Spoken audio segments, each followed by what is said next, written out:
Welcome everyone to the PC Gaming Show pre-show. I am Frankie Ward and I am so excited this year because not only do we have a ton of world premieres and game trailers to show you, but we're also devoting this show to something that makes all these awesome games possible: hardware. That's right. For the past decade, we've been bringing you exciting previews of the hottest upcoming PC games, and this year we're also doing our first ever deep dive into the glorious, sparkling PC hardware that makes them run. Throughout the pre-show, we'll be talking with expert guests about the latest in hardware innovations and trends. And as you can see from my overalls and the workshop I'm sat in, we're going to be rolling up our sleeves and building something very special during today's show too. And who knows, you might learn a little something new for the next time you build your own PC. But before we get into all that hardware, here's a different sort of hardware for you to check out. Take a look at what's coming up for wholesome shopkeeping sim, Trash Goblin.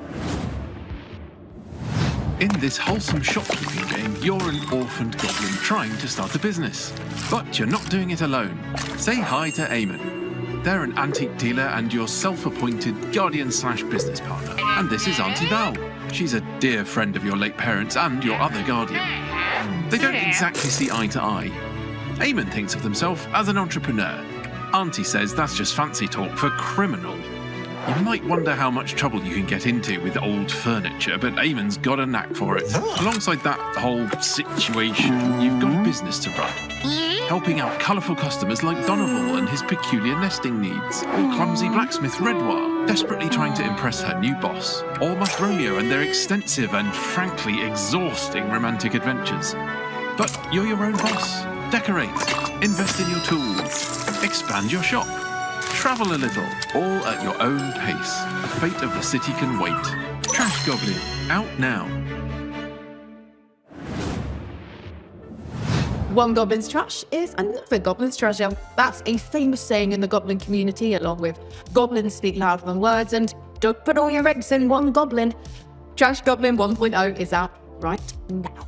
Next up, we're going to be talking about a couple of the biggest PC gaming innovations of the past few years. But to do that, we're going to need a little help from some expert witnesses.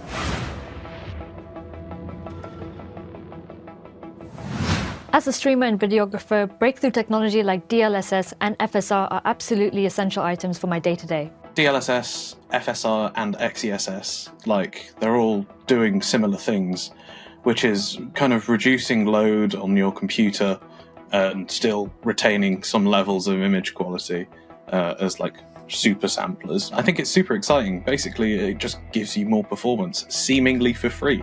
Being able to push my setup to its limits whilst also maintaining high frame rates and overall visual quality while streaming allows me to continue to being my best without having to sacrifice performance. It seems like magic on first appearance, but when you dig into the details, there's a lot more going on under the hood. It's also important that I'm able to jump from game to game without worrying too much about drops in quality or putting unnecessary strain on my PC. This is especially useful with new-gen games. Whether I'm looking to dodge my opponent's crushing blow in Clair Obscur or ploughing through the hordes in Doom Eternal, it's reassuring to know that I've got the hardware side of things covered. With new-gen games coming out, like the Monster Hunter Wilds, they had support for frame generation, which is a part of DLSS.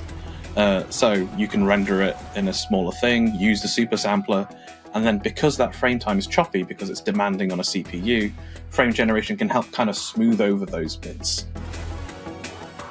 It's given you more room to make your games run and look better while not increasing your performance impact. It allows you to get more out of your hardware. As games get more demanding, we demand more from them, especially when it comes to visuals. And when it comes to gaming monitors, we know nothing more than a good OLED with lightning-fast response times and infinite contrast. For more, keep your eyes on the screen as we monitor the opinions of a couple of OLED experts.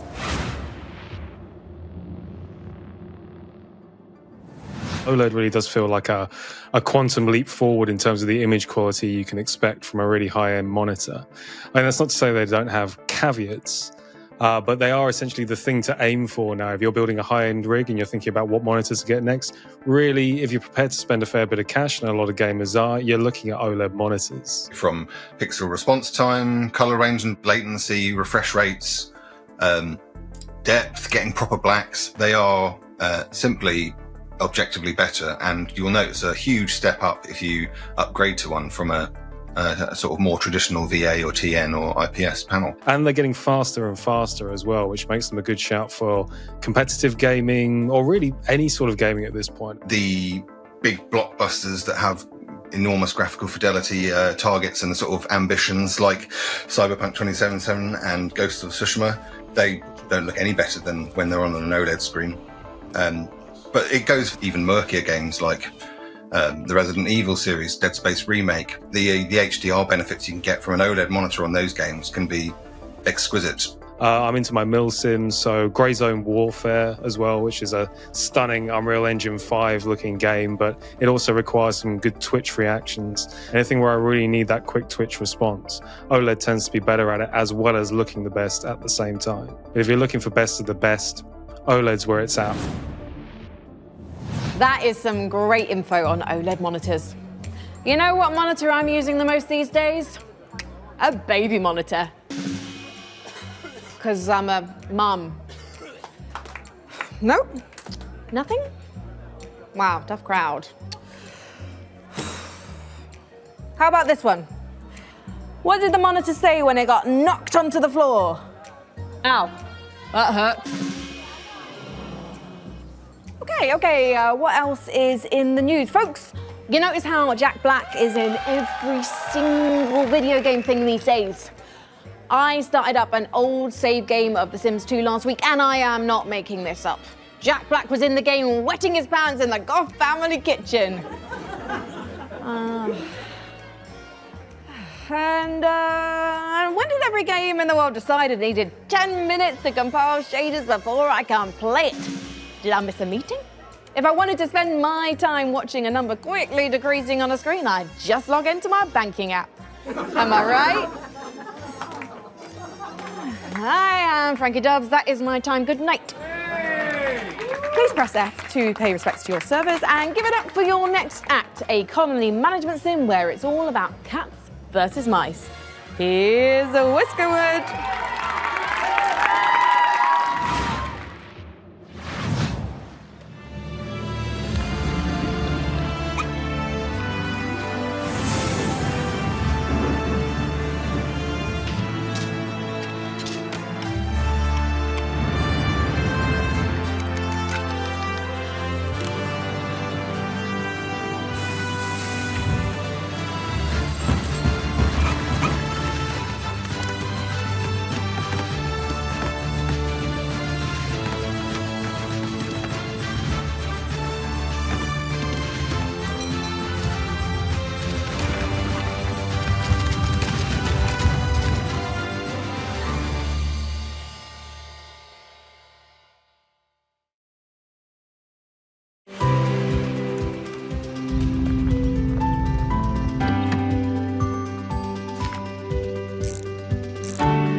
Throwing everything in a cozy van and going on an open world road trip with your friends?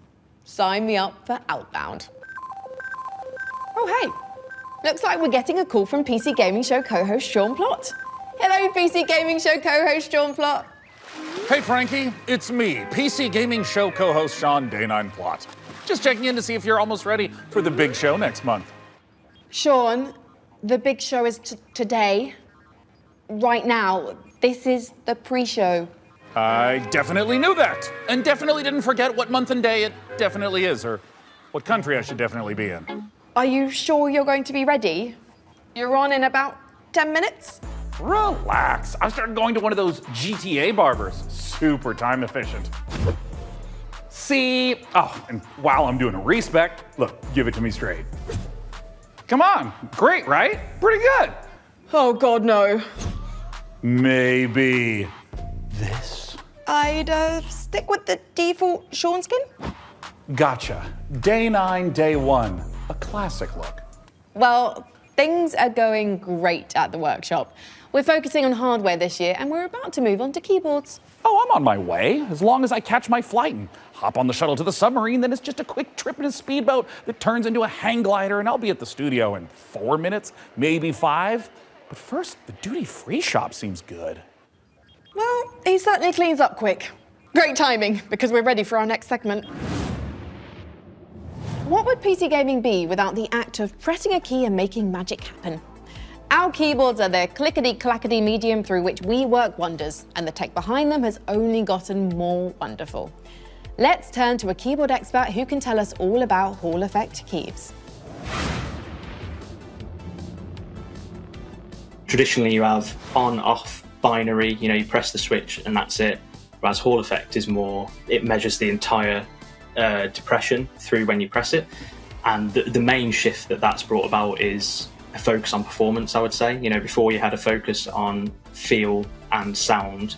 You can still have that with Hall effect, but now we have something that's definitively, this is for gaming performance. There's all kinds of games that benefit from Hall effect. The main ones would be competitive shooters, competitive FPS games, Counter-Strikes and Valorants, and racing games and stuff like that, for example. Hall effect allows such quick reactions on that front if you've got the fast fingers for it.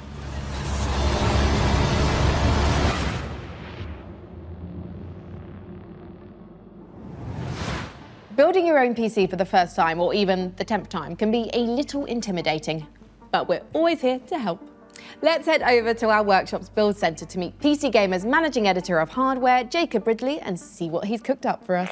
Hello, Jacob. Oh, hi, Frankie. Great timing. I'm almost done with that special build you requested. It took a lot of work, but I think you're going to be happy with it, especially the particle cannons and plasma railgun. What? I'm here about a custom PC build. Are you sure? Let me check the work order. Jacob, please build me an awesome custom PC by June 8th. I'll also need you to build me a mech so I can rain fire and destruction down upon all my enemies on June 9th. But do the PC first. Thanks, JDog, TTYL, Frankie. Blimey, I got the dates mixed up, so you definitely don't need the mech today. Nope. Power it down. Okay. It sure does look cool, though. That giant mech right over there, just off camera. So expensive looking, isn't it? It's a real sight to behold. Anyway, don't worry about having not built the PC yet, because it just means we can build it together during the show, and then give it away to one lucky viewer. It's so fortuitous how my careless mistake worked out perfectly. Before we get started though, why do you think gamers should build their own PCs? Well, there's lots of reasons. Cost is definitely one, because you can absolutely save money over pre-built computers by buying parts separately and putting them together yourself. PCs are also one of the few electronics in your life you can build at home. Do you know anyone who's built their own television? My Uncle Bertram did.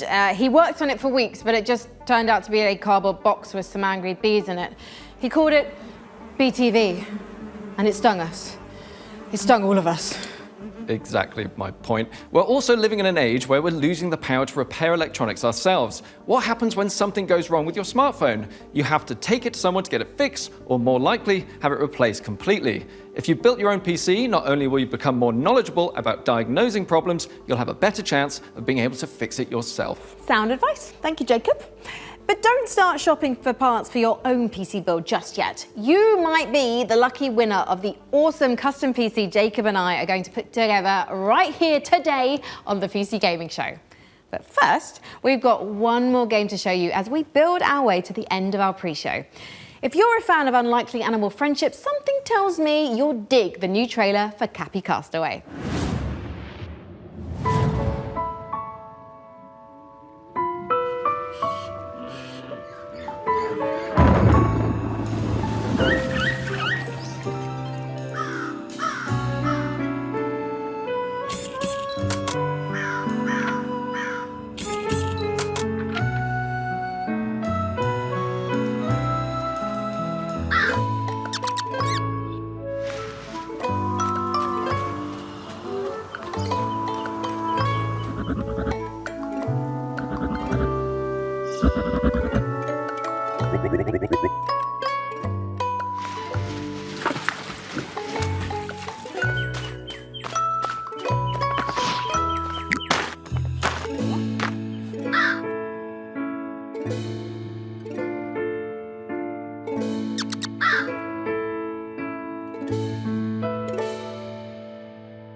Hello and welcome to the PC Gaming Show 2025. My name is Sean Day9 Plot, and once again, I am thrilled to be here with you, showing you the latest game trailers, previews, and world-exclusive first looks at what's ahead in the world of PC gaming. But even more importantly, I'm delighted to be joined again by the co-host with the most, Mika Burton. Thank you, Sean. It is great to be back on the PC Gaming Show, especially since we're cooking up something extra special this year. As you can see, Sean and I are broadcasting today's show from a crucible of clandestine accoutrement. Oh, that's right. Here in our high-tech hardware workshop, we've assembled some of the finest PC gadgetry for some of the world's smoothest secret operatives. You know where all the spies get all their coolest toys? Well, it's from us. We've made headsets that double as wall-climbing suction cups. We've made keyboards that can turn into cars that turn into boats. We've also built a laptop that's a crossbow that's also a blunderbuss, and I'm afraid to touch it. That's how you know it's good.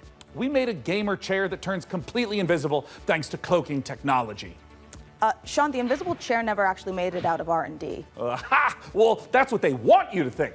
Regardless, we're in the process of using every ounce of our high-tech, top-secret, burn-after-reading black books engineering at our disposal to build what we call the Rig. Ooh. The Rig is a top-of-the-line AMD-powered gaming PC, and it could be yours. Because after we build it here today, we will be giving it away to one lucky viewer at the end of the show. But that'll happen a bit later. Right now, let's kick off the show the PC Gamer way with three, count 'em, three world premieres.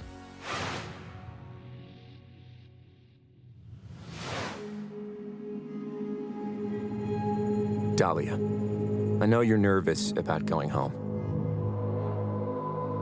but you're going to be fine. We don't know the state of the crisis.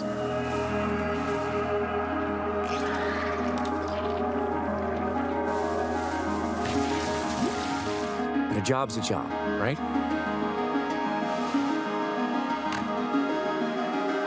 Get in, get out. Don't get sucked back in.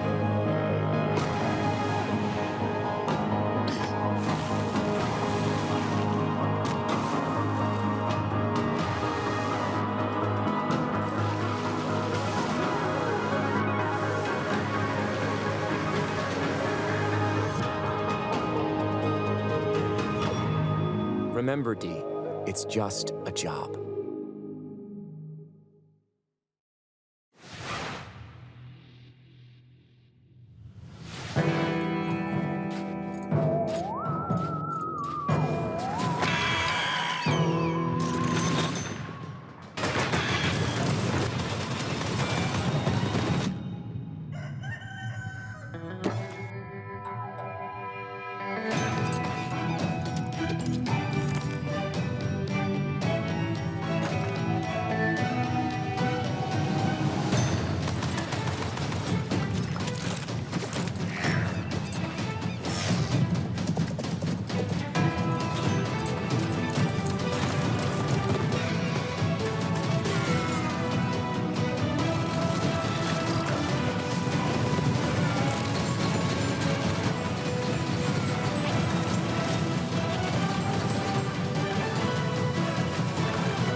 The Sword Coast, Neverwinter.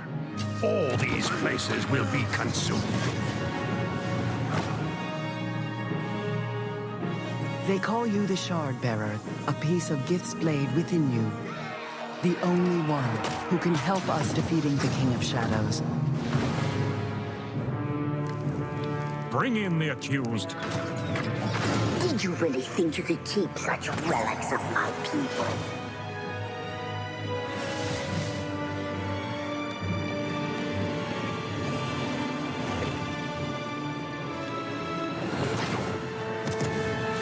None shall stand against us. You cannot stop me.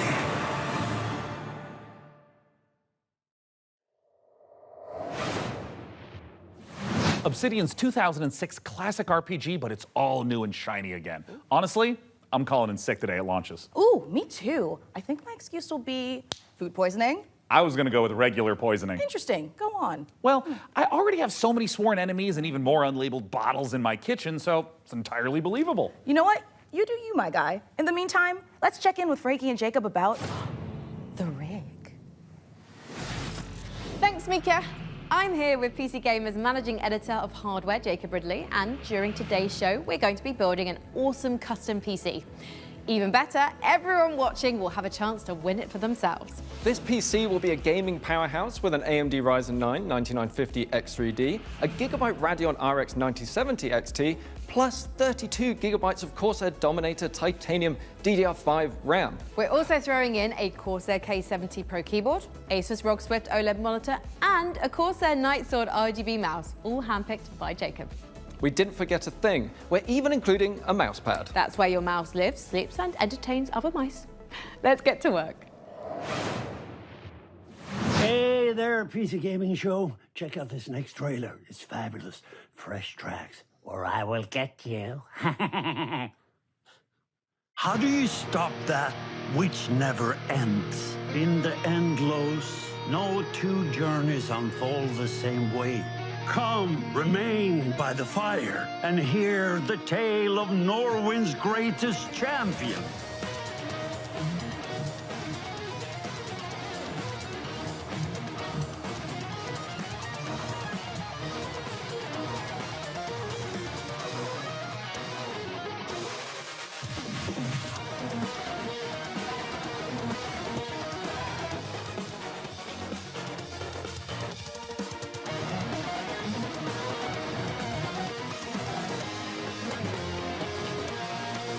There's no one I would rather die alongside than you, my champion.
Coming up in the show,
It's important to celebrate when something reinvents itself. NSS overhauls its graphics, gets major updates. It's beautiful. It's almost as beautiful as the rig's Corsair RM1000X fully modular ATX power supply. Oh, it's poetry. In fact, the only thing more poetic is a perfectly executed heist set in a dystopian techno future. Yes!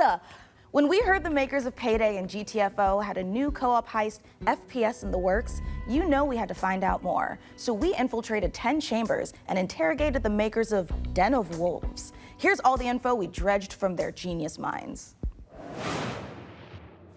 We were prepped and ready for the heist. We had stolen Tier 7 passkeys, acquired the building schematics, and rerouted the security comms. We're in position. The package was as good as ours.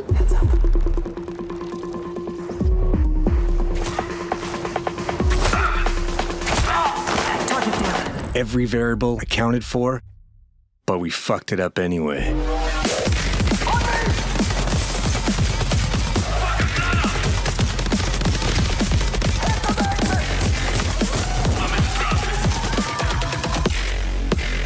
Next time, we gotta be even more prepared.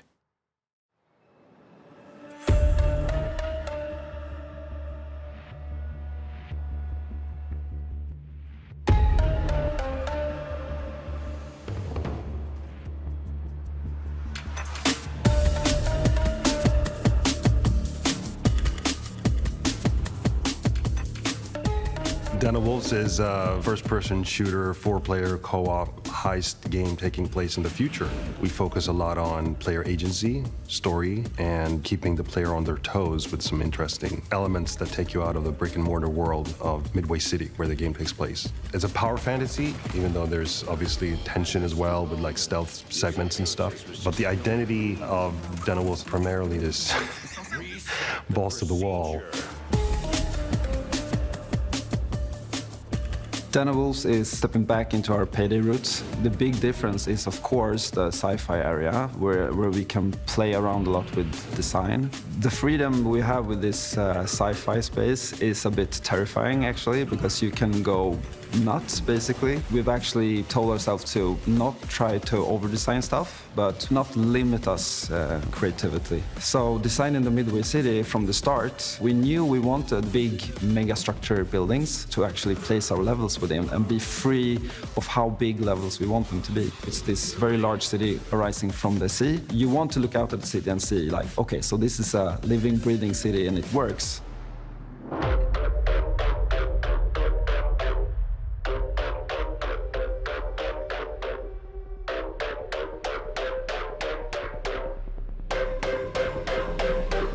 Coming back to the heist genre is sort of a, I don't know, after Payday 2, I felt like I had so much more things to do in my head, like what I wanted that game to be. A contemporary setting limits you in so many ways. Everything you do to enhance the game breaks the theme. With a sort of a sci-fi theme on it, it enables you to stay in the pocket of thematics and still solve things from a gameplay angle. When making a game concept or a world, you have to think about what tools it gives you to solve problems in the future. And the sci-fi thriller theme gives us a lot of tools to play with. Midway is just a corporate haven. There's no rules, there's nothing. It's divided up into districts. There's even like district wars and this kind of thing within the city. So it's a very classical in a way, a dystopian take, kind of like a classic role-playing game of saying like, oh, this is the backdrop, and I'm gonna hand you a new adventure and have a bit of fun. So there's something called dives in the game. It's basically a neural heist. In the middle of whatever you're doing in the normal mission, you can basically jump to this other place. Thematically, there's these architects that build these defense mechanisms that gets injected into people's minds, and then you're trying to break into one of those. The dives allows us to explore a little bit with visual art design and gameplay design. Just tracking down this specific person that you need to make a dive into to extract information. We don't need a bank vault for that. It could be a suburban, gritty area, or it can be a very high-end luxury apartment or of some sort. The dives provide change of pace and change of intensity in the gameplay and change of scenery, and it could be a nightmarish sort of abstract thing. Imagine trying to navigate a forest or something like this. But it could also be a Japanese temple or fortress in the Swiss Alps. We could just mix a lot of different stuff together because it's this very abstract place. And also with gameplay, we could go from a shooter to a platformer to a horror theme. Or we can have sort of parkour experimentation where you can run on walls. We make the rules for what the dives are and what they can be. The heist fantasy in general maps really well to game psychology. I'm a psychology-driven game designer to a large extent because we want to motivate you to keep playing and also like what are we stealing and what's the economy of the game. And I'm not talking about getting people to spend more cash. It's what's the drive of the game. And I think building new things or crafting things is a very interesting area. A good example would be like this thing we did for Payday where you would craft masks and this kind of thing. Yeah, we're going back to the masks. I've heard people tell me before like, oh, GTFO and then oh, it's a masks game, right? I'm like, really? Yeah, maybe it is. But we wanted to make something different. Like we didn't want to go fully masculine, maybe doing, you know, these big skull masks. Like we don't want to limit us to not do it, but with the mask we have now, we actually wanted to bring some feminine, some sexiness, you know. So one of the inspirations we actually had was the Keira Knightley pout that she has. And there's also like these Japanese theater demon masks with Hannibal Lecter type of style. So as in the dives, you know, we could basically make anything. The masks are this expression to allow them to expand the world inside of themselves. So finding designs where they don't really know where to put it, in what categories, we try to hit kind of a sweet spot there.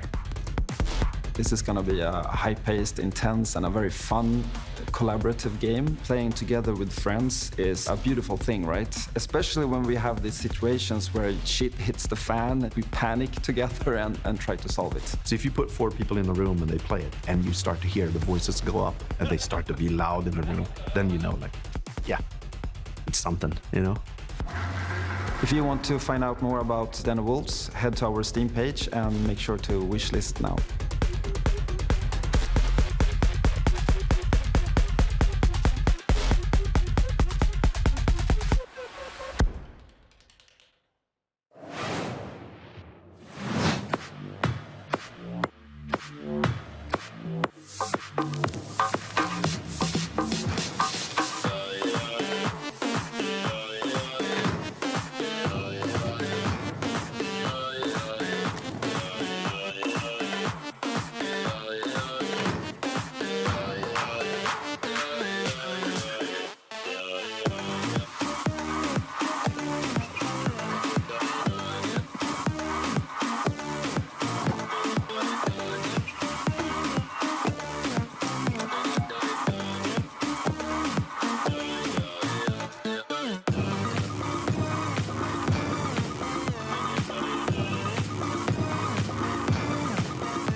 Frankie, this is my first time on the PC Gaming Show. Any advice? It's not that hard. Just show up on time, learn your lines, and don't cross me.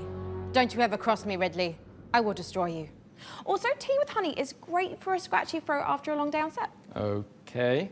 Want to rehearse the next scene? It's that silly one where I'm trying to detangle a bunch of headphone cables and you learn the folly of crossing Frankie Ward. I have powerful friends and a long reach. Or you could tell us about the next part you're going to install. Yep, let's do that, please. Right, the X870E Aorus Master has a few special features to make PC building easier. My favorite is this tool-free SSD slot. Press a button and the heatsink comes away. Then push down on the latch to install your SSD. No screw required, which means no more crawling on the floor looking for said screw when you inevitably drop it. Then there's this Wi-Fi antenna. This combines standard 2 Wi-Fi connections into one easy to install or remove connector. No need to screw anything in. Lastly, if you want to disconnect your GPU, hit the button in the corner and pull it out. Job done. Welcome to Evil Empire, where we've been working on the Rogue Prince of Persia's early access for over a year now, pushing the game way further than we ever imagined. I mean, just look at me playing. I'm happy, the team is happy, and our boss is happy. And the players, well, they seem happy too. Our 1.0 launch is fast approaching, so here's where we're at.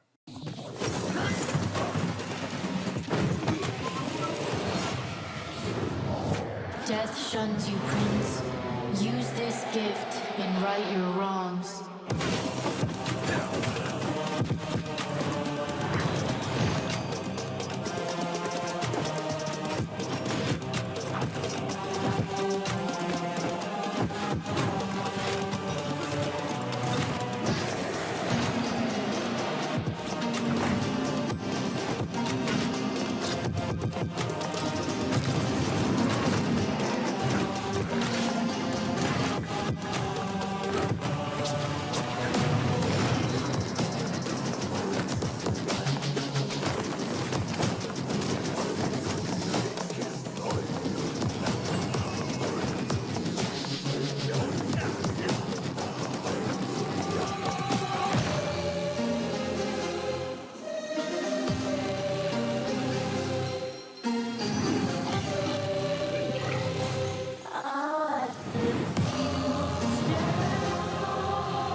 You have the opportunity to save your kingdom as the worthy Prince of Persia.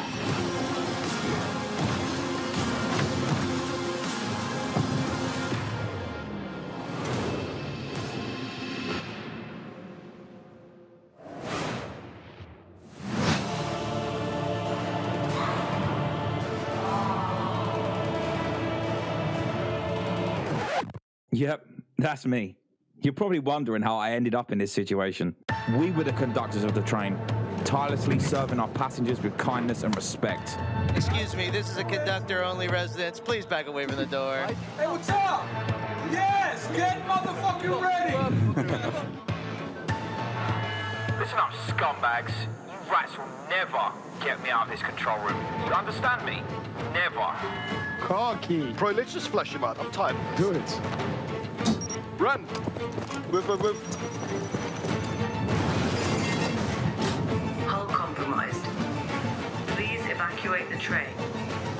Those ungrateful mother... Bro, we can literally intercept the conductor, steal all his shit, and extract. Let's go, go, go, go, go!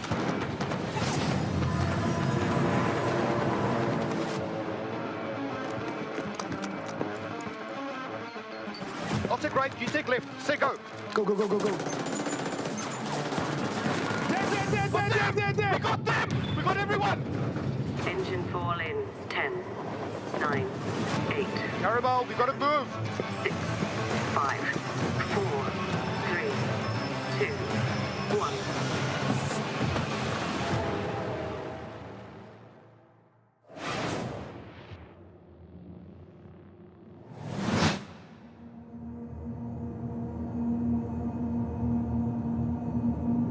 eFrontier's Founder Access is the first public step in creating a visionary sci-fi survival experience. You start your journey alone, a tiny blip in a seemingly endless universe. As you struggle to gain a foothold in this hostile world, you can build rudimentary structures, improved ships, components, and more. You'll begin to discover details about the universe and the ancient civilizations whose remnants still roam the skies. Everything requires fuel to operate, and good resource management is crucial to survival. The most potent source of fuel, crude, is necessary to build formidable ships, advanced structures, and even stargates, reconnecting the vast universe. Smart structures are highly customizable and open the possibility for emergent gameplay only bound by your creativity. Founders have already created custom tournaments, specialized trading hubs, advanced security systems, and more. Are you ready to lose yourself on the frontier?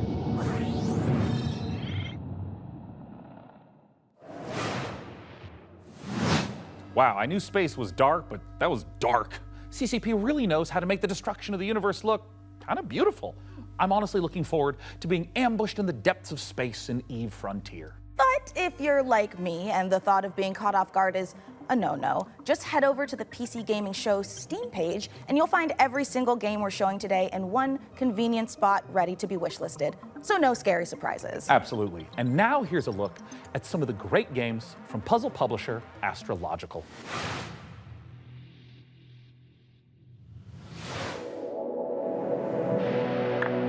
I'd say the days are blurring together, but what days? As for the isolation, I'm an introvert. It suits me. The contracts just keep on coming. 2 more rigs to construct. That will put me short in power. Gonna need more hydrogen generators. Good news is, I've managed to synthesize 334 litres of water in the last 24 hours. Now they want 200 litres of ammonium hydroxide. Rewards are good though. On completion, we'll finally acquire an electrolytic reducer. And with all that methane on level 2, that means methanol. After that, despite the fact no one really knows what's down there, I push on and keep going deeper.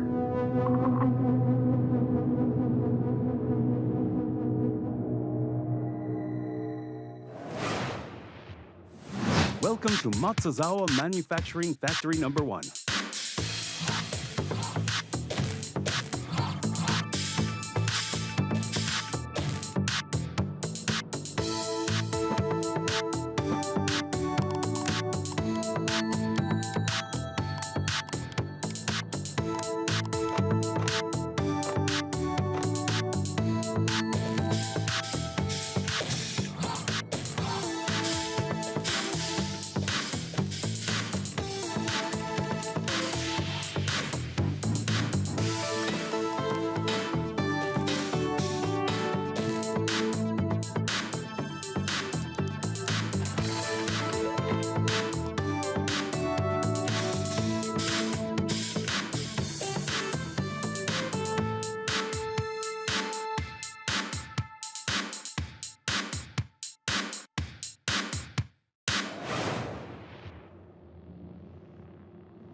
This is a factory in Modulus.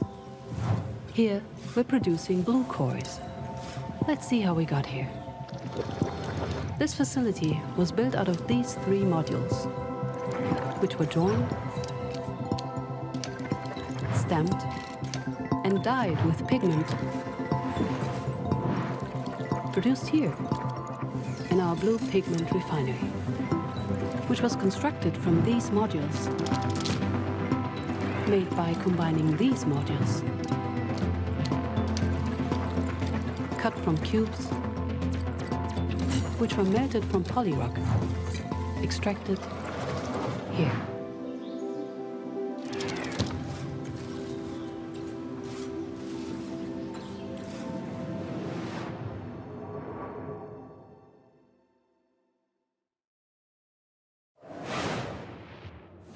So, Jacob, have you got any quick PC building tips you can share with our audience? Here's one. You know when you accidentally drop a tiny little screw into your PC case and it just disappears? Oh, yeah, I hate that. Do you have some cool hack for quickly finding it? Nope. My tip is that screw is gone forever and you should pretend it never existed. Forget I asked about tips. What can you tell me about the Radeon RX 9070 XT you're installing? The Radeon RX 9070 XT is a hot ticket item right now, and for good reason. This is AMD's graphics division putting its best foot forward with an RDNA 4 chip that can go toe-to-toe with NVIDIA's GeForce RTX 5070 Ti. If you're worried about running out of VRAM, don't be. This comes with 16 gigabytes of GDDR6. That's plenty for gaming at 4K. Plus it supports FSR4, the latest version of AMD's upscaling technology, to help your frame rate. But what I like about it most is how easy it is to undervolt. This lets you run it with less power and still get top performance.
I know our odds. Maybe it's time to consider the easy way out. Give me all your love now. 'Cause for all we know, we might be dead by tomorrow.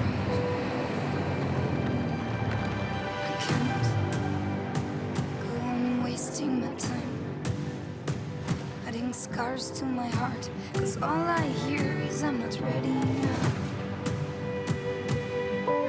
You were always one of us. From day one.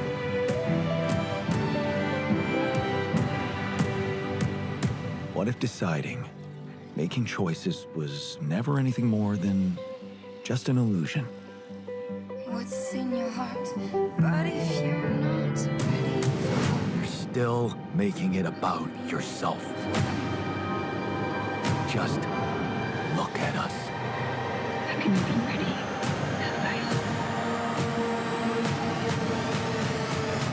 I just wanted to find a way out. 'Cause soon enough we'll die. 'Cause soon enough we'll die. 'Cause soon enough we'll die. This is Pathfinder, Abomination Vaults.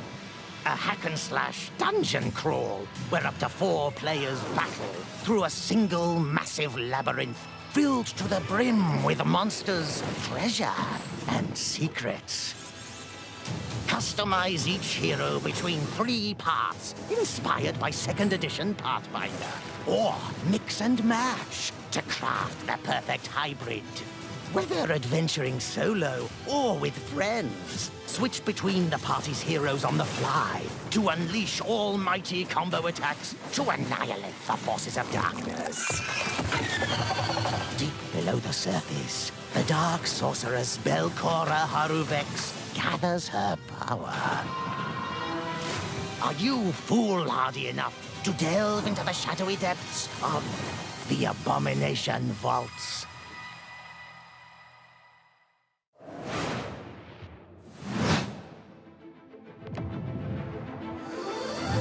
We meet again, little merchant. Still taking up the challenge of a double life. Torn between one endeavor and another. 2 sides of the same precious coin. In one life, you brave dangers, while in the other, you put your skills and hustle to the test to grow your store. As you chase that vision, you may pause and wonder, is this pursuit more important than its destination? That answer lies within you, little merchant. Computers aren't the only thing we build here at our hardware workshop. While Frankie and Jacob are working on the rig, Mika and I have been preparing some more elegant equipment for fieldwork, spy gadgets. See here, this might appear to be a standard ATX full-tower personal gaming computer. In actuality, every component is also an extremely cool spy gadget. Take, for instance, this CPU fan. In reality, Ninja Star. Huh, that did a real number when we tried it on an intern. Well, moving on, we have our range of hidden tasers. To the untrained eye, a coffee mug. Yeah. In reality, a taser. Ooh, or how about this?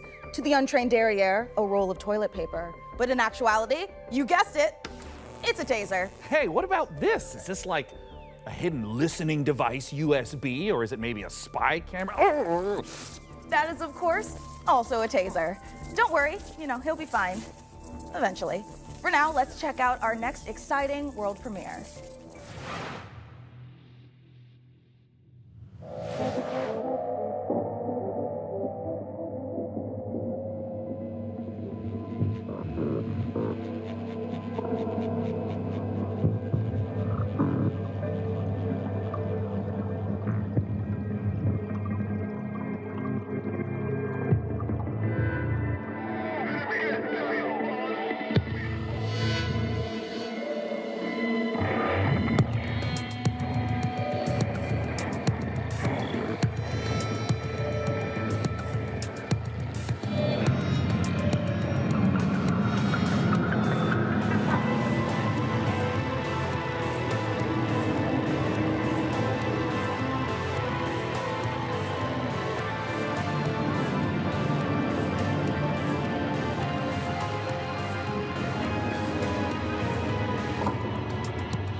Your safety is your own responsibility.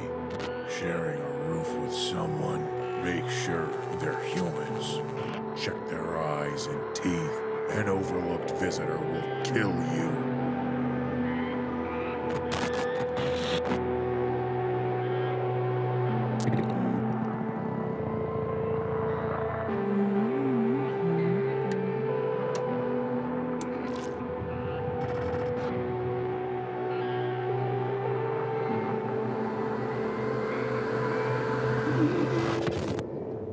You will never know who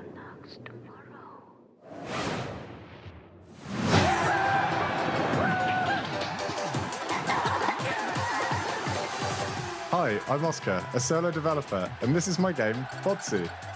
It's an online multiplayer game where you control a ragdoll robot and compete in some very silly physics-based competitions. I started making this game in my spare time, and now you can play the free demo on Steam. You'll start off in a lobby area called Bot Central, where you can meet up with your friends and mess around with the sandbox while they arrive. When you're ready, mind the gap and hop on the matchmaking train to your Botsu tournament. Your team will compete in bonkers boxball matches, steal boxes and drag your team to victory in Stockpile, and try to be the last bot standing in Sumo. It's even got physics-based power-ups, like sticky bombs, balloons that work on anything, and grappling hooks to swing the match in your favor. You can play both online and split screen at the same time, and you can create crazy custom matches in the Steam demo right now. I hope you have fun.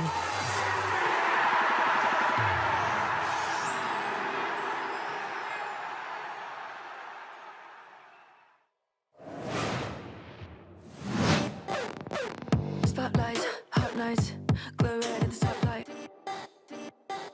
I say, big swerve, big will, rich taste. I serve, line up for the looks that kill. So rich it can make you ill. Don't choke on the diamond pill. Cheap lights, get a gag light.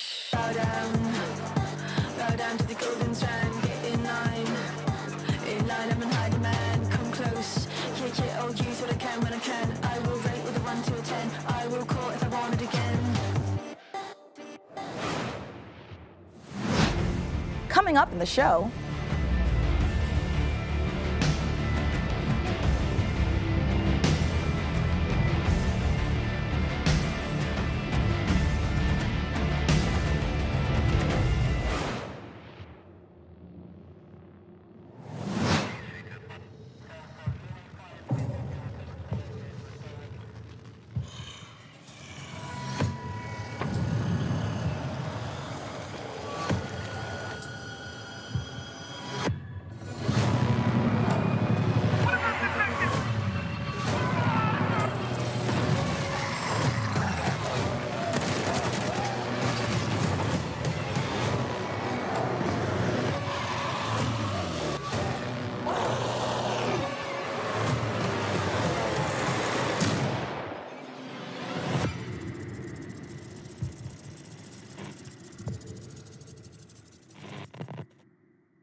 What an amazing collection of games we've already seen. Mika, we are really turning up the heat this year. we sure are.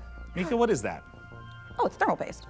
Oh, wait, let me guess. It doubles as like a plastic explosive, or maybe it's a potent tranquilizing gas, or is that just like another taser? No, it's literally just thermal paste. You know, it transfers the heat from your CPU to your heat sinks to avoid overheating. Oh. Plus, it is an amazing cookie filler. It's like forbidden icing. Mika, you can't eat thermal paste. Of course you can, especially not with milk. Okay, let's check in on that build again. Can we put it in the computer? Absolutely not, but I'm certainly going to try. Before we get ahead of ourselves, what kind of CPU is this puppy working with? It's with no small amount of envy that I say this. We're equipping the rig with an AMD Ryzen 9 9950 X3D processor. Put simply, this is the fastest 16-core consumer CPU money can buy. It combines the best parts of every processor ever made. The power of a 16-core monster for tough jobs, check. The gaming chops of second-gen AMD 3D V-Cache tech, check. This beast can work as hard as it plays, and it plays in a completely different league. It's the best processor in the world for gamers and creators, for gaming and for everything else. It's a beauty. If I wasn't putting it in the rig, I'd be tempted to walk out of here with it myself. Phenomenal. Peak PC gaming, courtesy of PC Gamer and AMD. Indeed. So, Plasma Globe? Plasma Globe. Looks like things are coming along perfectly with the rig. Which is perfect because right now we've got another exciting world premiere to show you from our friends at Fail Better Games.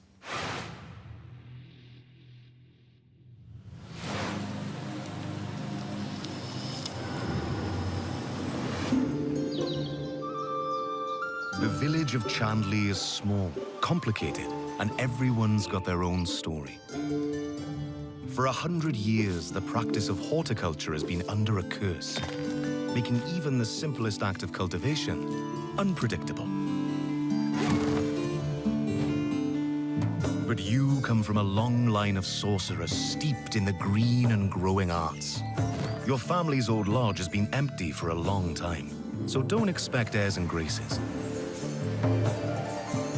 Chandley may be small, but it's thick with secrets and set in its ways. Is it ready for the return of a mandrake? The Mandrake setting is based on British history and folklore. For research, we've walked in a temperate rainforest and visited an ancient coal mine beneath the Forest of Dean. It's a world where overfishing might cause a river to put a curse on you, and where you'll go delving for bright minerals in the forgotten deeps. Sunless Sea and Sunless Skies did have some light cannibalism in them. You can't eat people in this one, but that doesn't mean that it's safe. There are old powers waiting in the corners of the world, and the night does not belong to mortals. If all of that sounds good to you, wishlist Mandrake on Steam right now.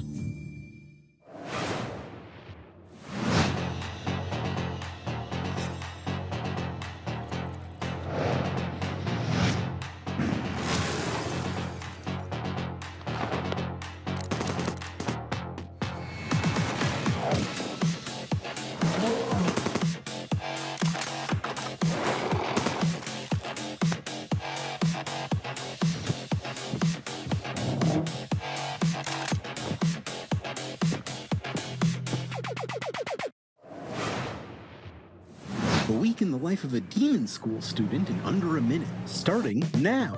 Monday, catch up on the news. Get a new assignment. Fight some guys using tactics. Check your diary.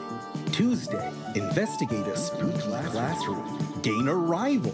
Fight some more guys. Find a dog. Wednesday, romance your friends. Kick an egg. Fight those guys. Thursday, follow some blood. Track down a missing sandwich, pull a new friend out of nowhere. There's guys, you fight them. Friday, find a cursed dog. Learn a terrible secret. Fight a really big guy. The weekend, sing karaoke, race beetles, rent some tapes, and generally just relax. That's 1 week down, many to go. Wishlist Demon School, an RPG with tactical battles right now.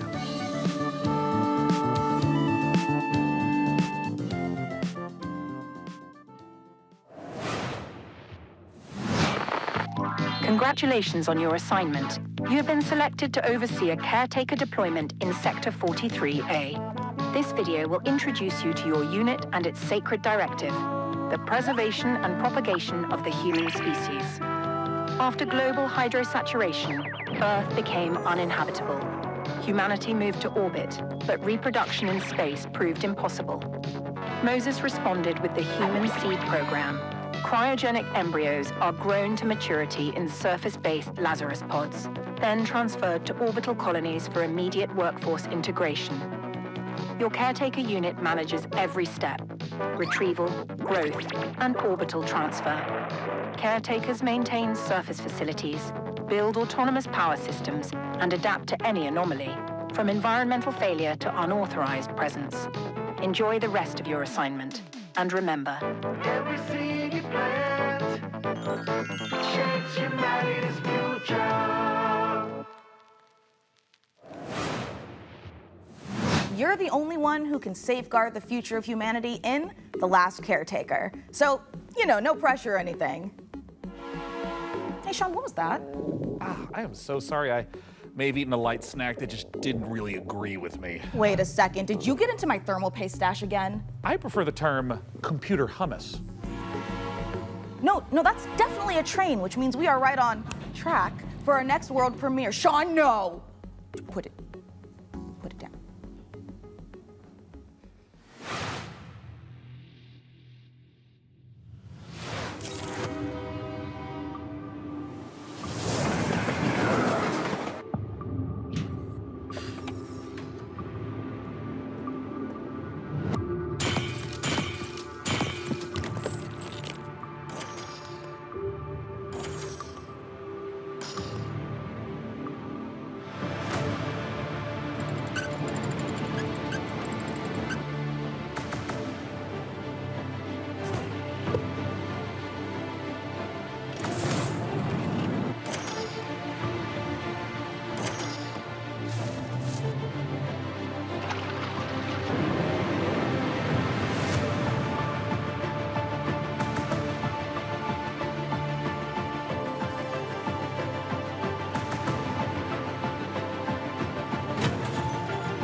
Prospector, Norex would like to offer you an opportunity.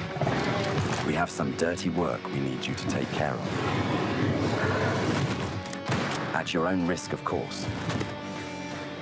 Keep your mouth shut and you'll be rewarded. You want to hunt monsters? Join Norex.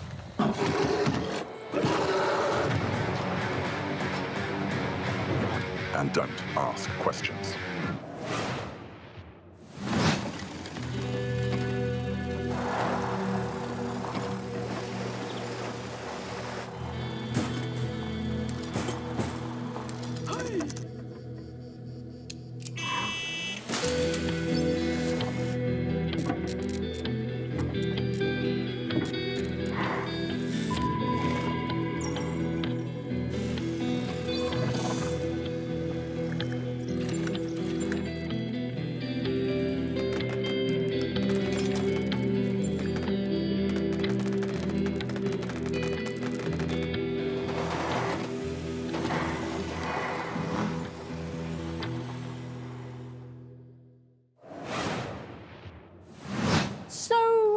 Building PCs, but can you build other things?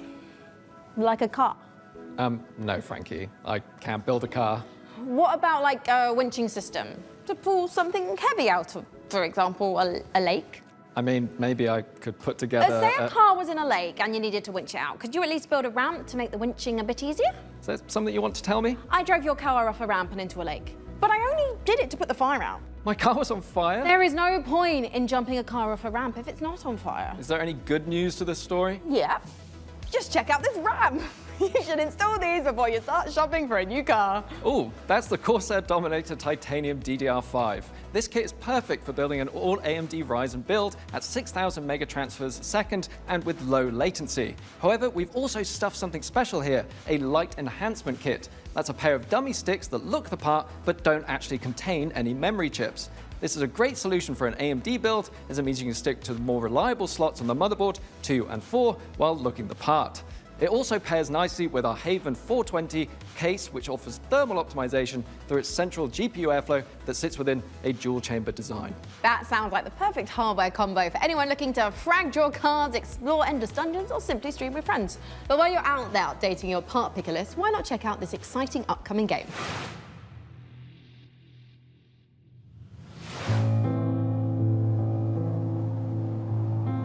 World changed in the blink of an eye.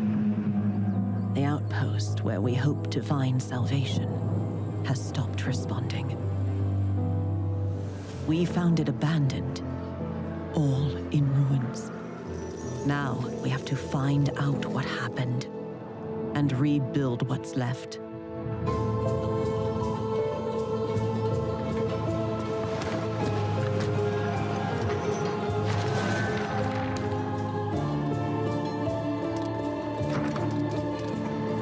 We make the most of the little space the tree afford. We live under a constant threat from the fog. Not an ordinary mist that we knew before, but one that overwhelms us with the worst kind of fear. And yet, if we want to survive in the new conditions, we must not only fight the fog, we must explore it, research it, understand it, as the fate of our people, maybe even the world, depends on it. And all before fear consumes us all.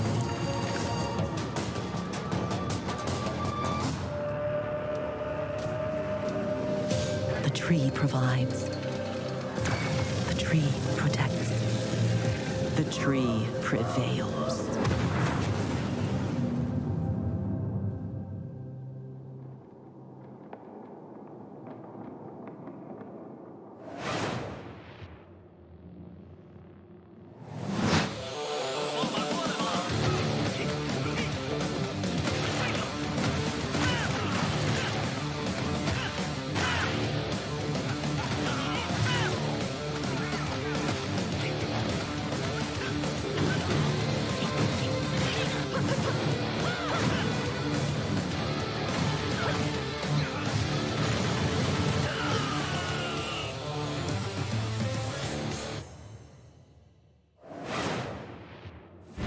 Coming up in the show,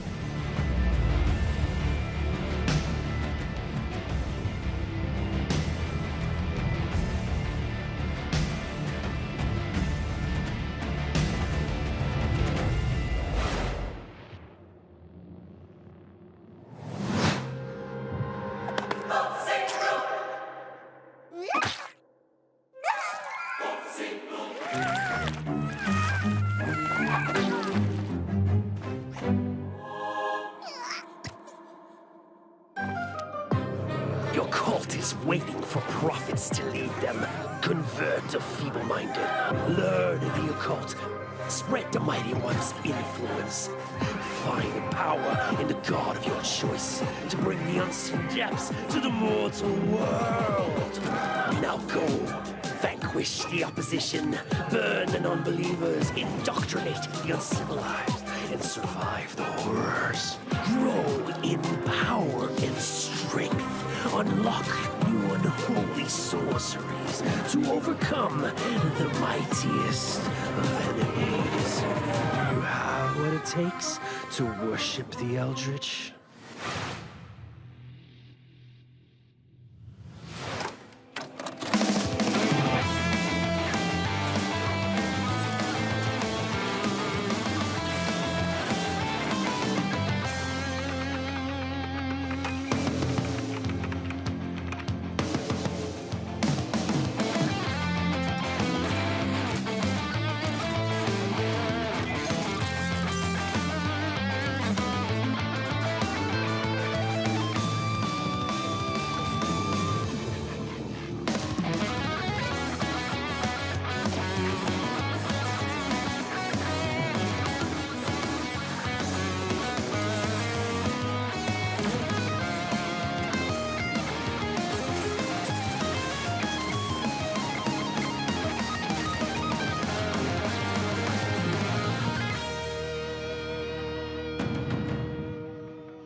After almost a decade, Muse Games is bringing us a follow-up to the airship combat game Guns of Icarus. Now, as with all professions, our work as gadget-crazy weirdos would be impossible if not for the laser watches and ejector seats of those who came before us. We stand on the shoulders of giants, crafty, unhinged giants. Which is why I am pleased to present, in an attaché case full of throwing knives and tear gas canisters, the latest intel on Bond, James Bond. So we sent our secret agents to see what's happening at IO Interactive.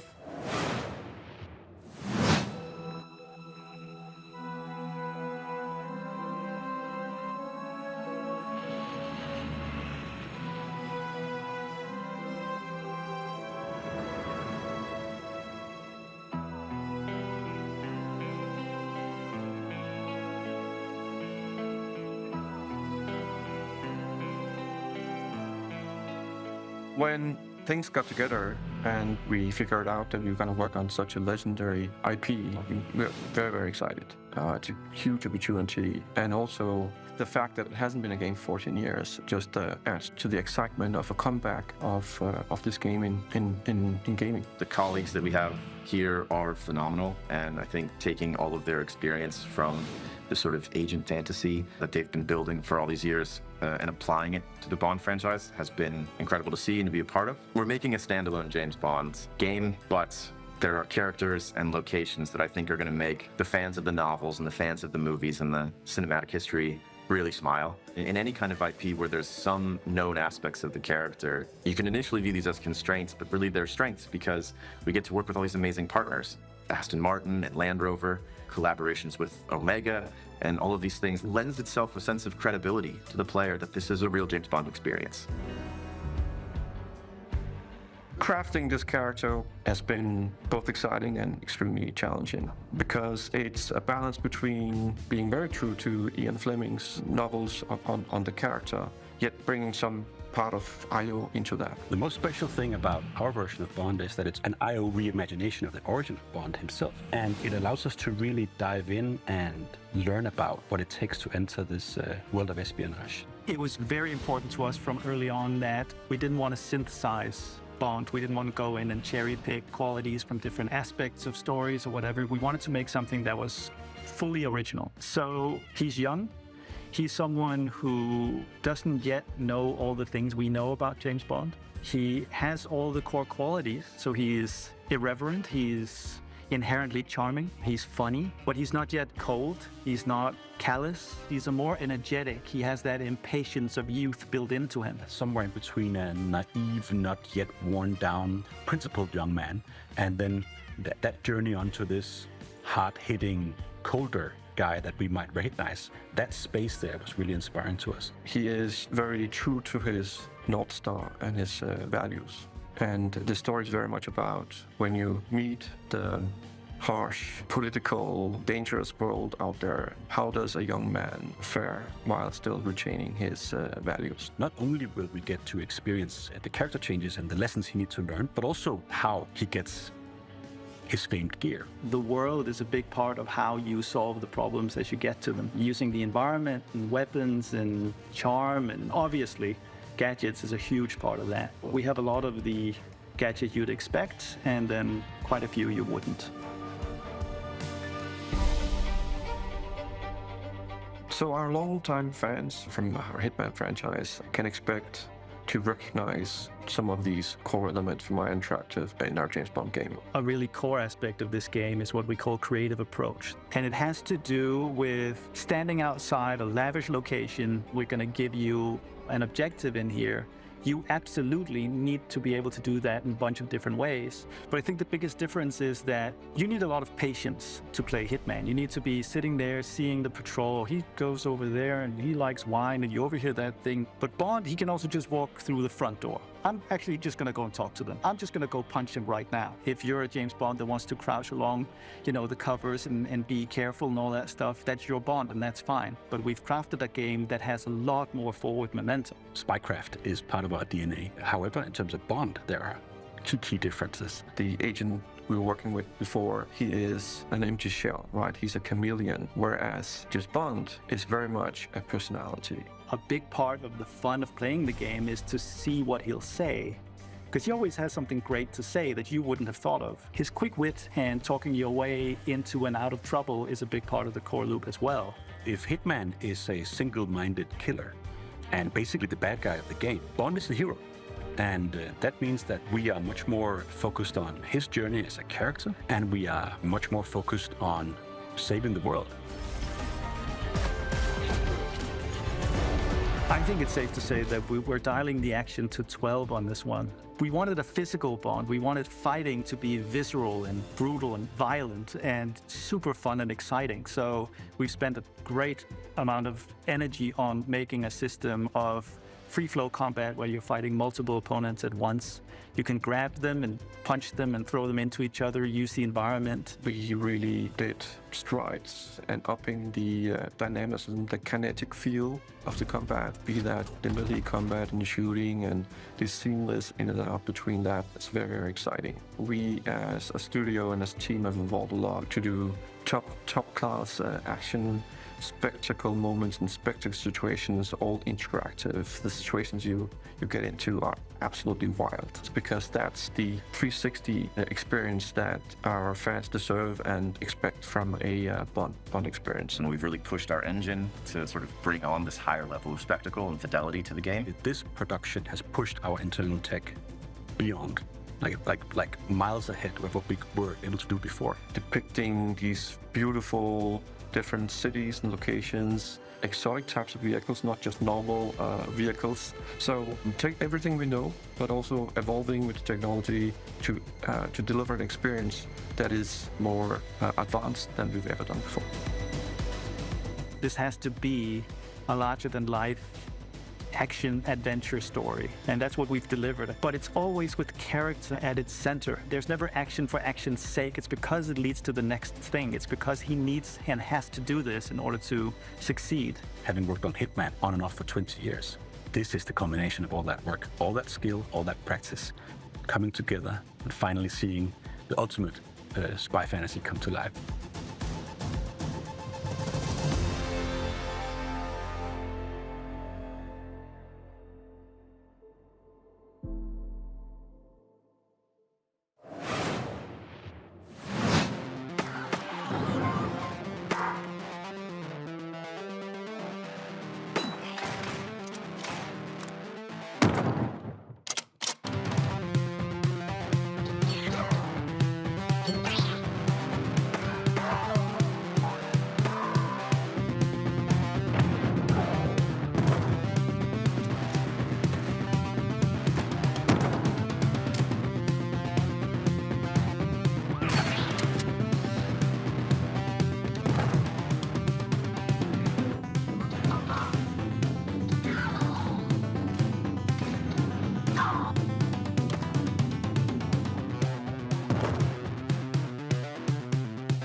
When the world ended, we shielded our city. Safe but trapped, we endured. Until now, until you, time traveler. Only you can shatter our chains, guide our armies, defend our kingdom, propel the evil hordes. Rebuild what the enemy shattered and restore the might of our city.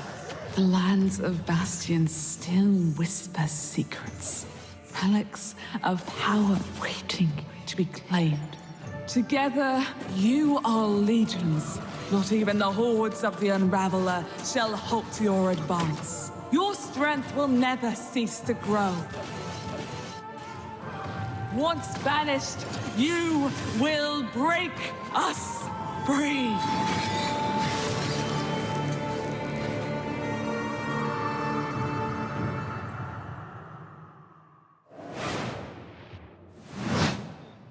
Feels like something's been implanted at the base of your skull. That's because there has. It's in your best interest to listen to me.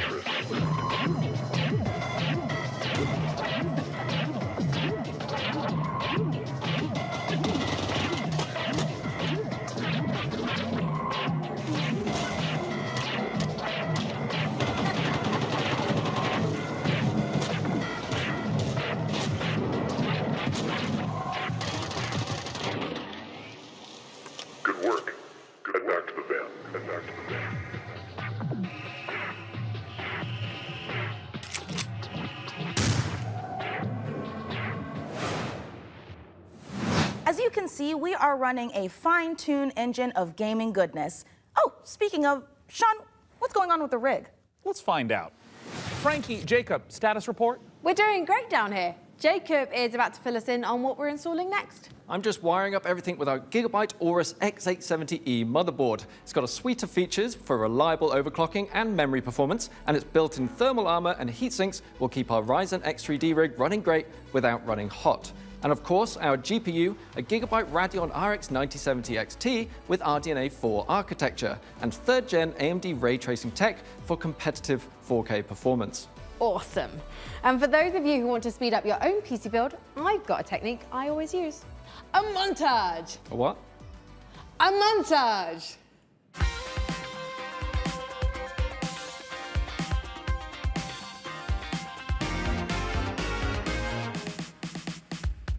Oh, a montage. Right. Great idea, Frankie. Freeze frame high five? Freeze frame what? Not gonna lie, I'm starting to get a little bit worried about the rig booting, but oh, perfect. In the meantime, here's some new tech for you, or should I say, some new Terra tech.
I didn't see you there.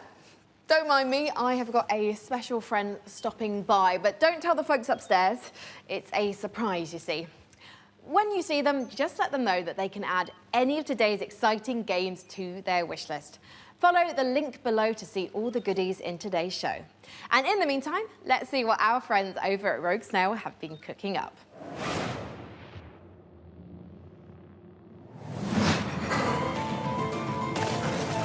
Meu Deus.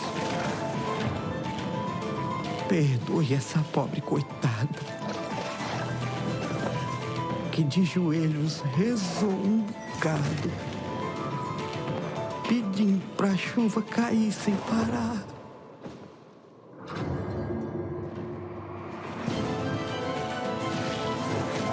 O sertão é rico para quem tem olhos de ver. Não é lugar para vocês.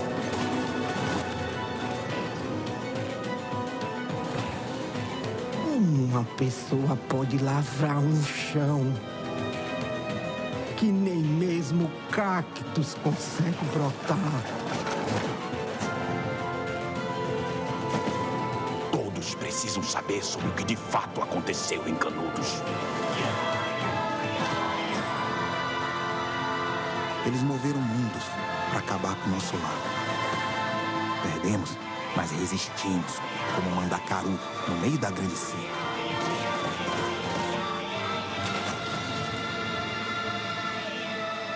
Eles vão nos massacrar novamente, Pajinho. Eles vão nos massacrar. Um a um.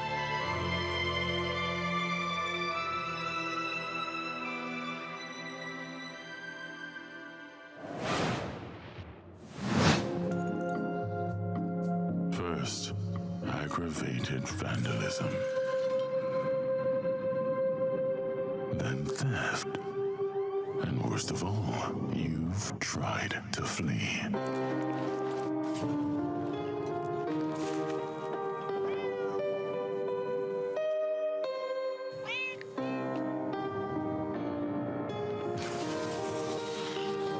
And it pains me deeply.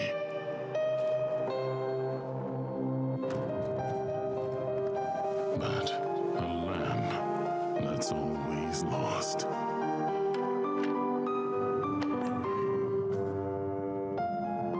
Has to be gold.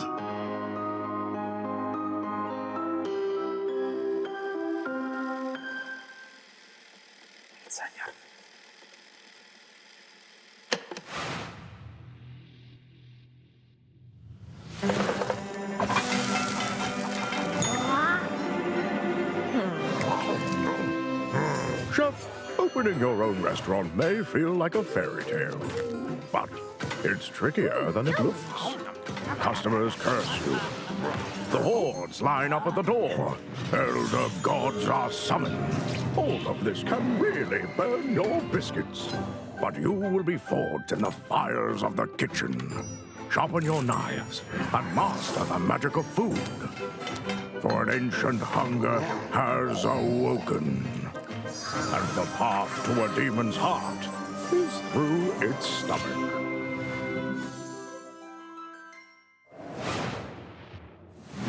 Hey, let's check in on how things are progressing with the rig. And make sure there aren't any saboteurs in the mix. Hey, Mika, how are the kids looking down there? Well, it's not looking great. They're hooking up oh my God, they're hooking up the PC to a printer. No, a printer, it's too dangerous. I told them the rig is way too valuable to be anywhere near a printer. I know. We have to stop them. No. It's too late because they're downloading a driver. Oh, wait. God, why?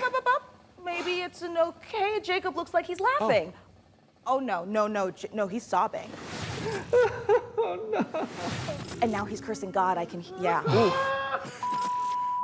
Why, you maniacs, why? Damn you, printers. Haven't you taken enough from us?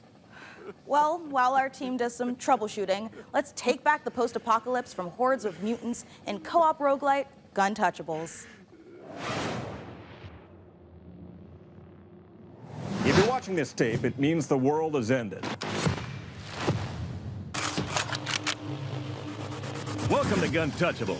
It's not a game, it's a state of mind. It's about having such a cool gun, you're untouchable.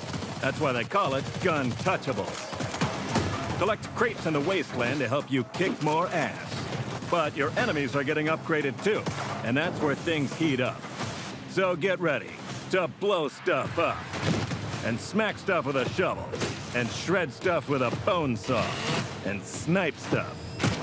Survival is about sticking together. It's about getting badass guns and even more badasser upgrades. It's about killing whatever this thing is. Because here in the apocalypse, you're up against a million maniacal mutants that want nothing more than to pound you into hamburger meat. There's only one way to survive, and that's to become Gun Touchable. Coming to early access on June 17th.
Coming up in the show,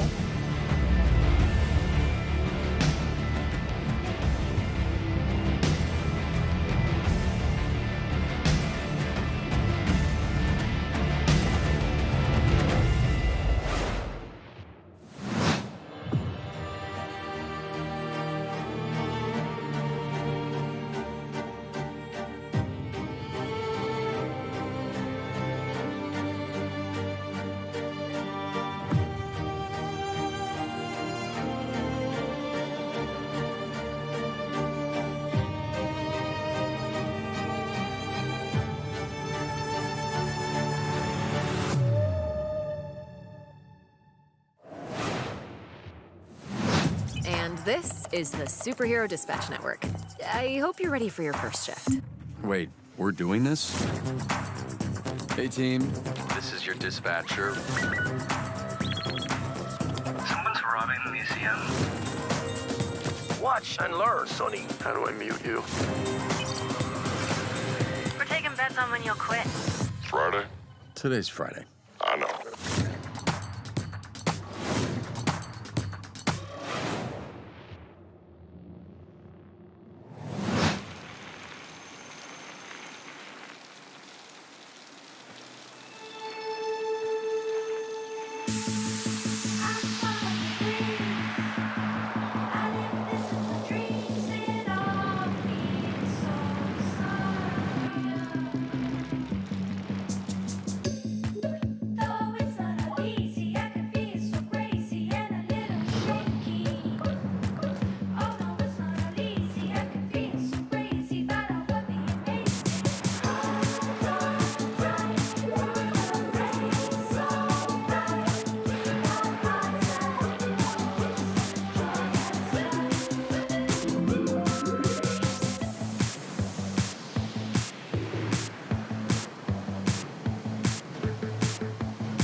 Wheel World is the rare kind of game that leaves you asking the important questions, like, why aren't all the world's bicycles shaped like hot dogs? We can only hope the answer reveals itself someday.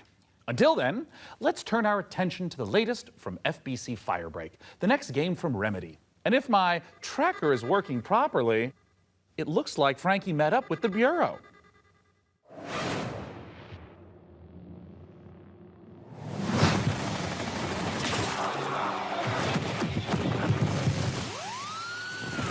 been 6 years now since we've been locked in with the hiss. I don't care about your day job if you can hold a gun and use a tool. Firebreak needs you. I'll be frank with you, this ain't an easy shift, but at least you won't be alone. Your fellow Firebreakers will have your back. Fighting together, fixing together, and hell, even showering together. If you can stand your ground and stick together, it'll be more than enough to survive.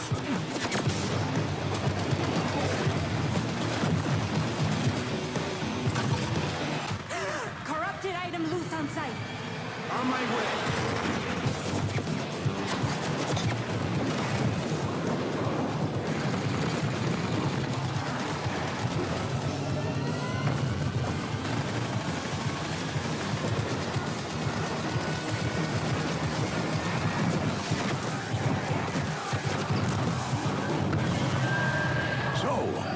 That's the job. Sounds simple enough. Good. I've got a liability waiver here with your name on it. That trailer was absolutely epic, delivered on all fronts, but it did take me back to my student days. It might have been the post-it notes, the traffic lights, and the slight feeling of regret in the shower. What have we signed up to? Mike Kayata, you're the game director of FBC Firebreak from Remedy Games. Thank you so much for joining us. What have we signed up to here? Yeah, lots. So that was our big launch trailer. We're coming out in just over a week now, so we're really excited to share a lot more of the game, stuff that we haven't shown, a little bit of all of the 5 jobs in the game, which are kind of different crises that you have to deal with. But yeah, so we're getting close now. I remember when Control came out in 2019, and we're revisiting that world in FBC. Why was now the right time to revisit? Yeah, so right now it was just a great time for us to kind of go back to the oldest house. We never wanted it to kind of feel like we were retreading on Control, and that was like definitely something we thought about a lot. And one of the reasons why we shifted into a first-person perspective, so you could kind of go back into the oldest house and see it from fresh eyes in a different way.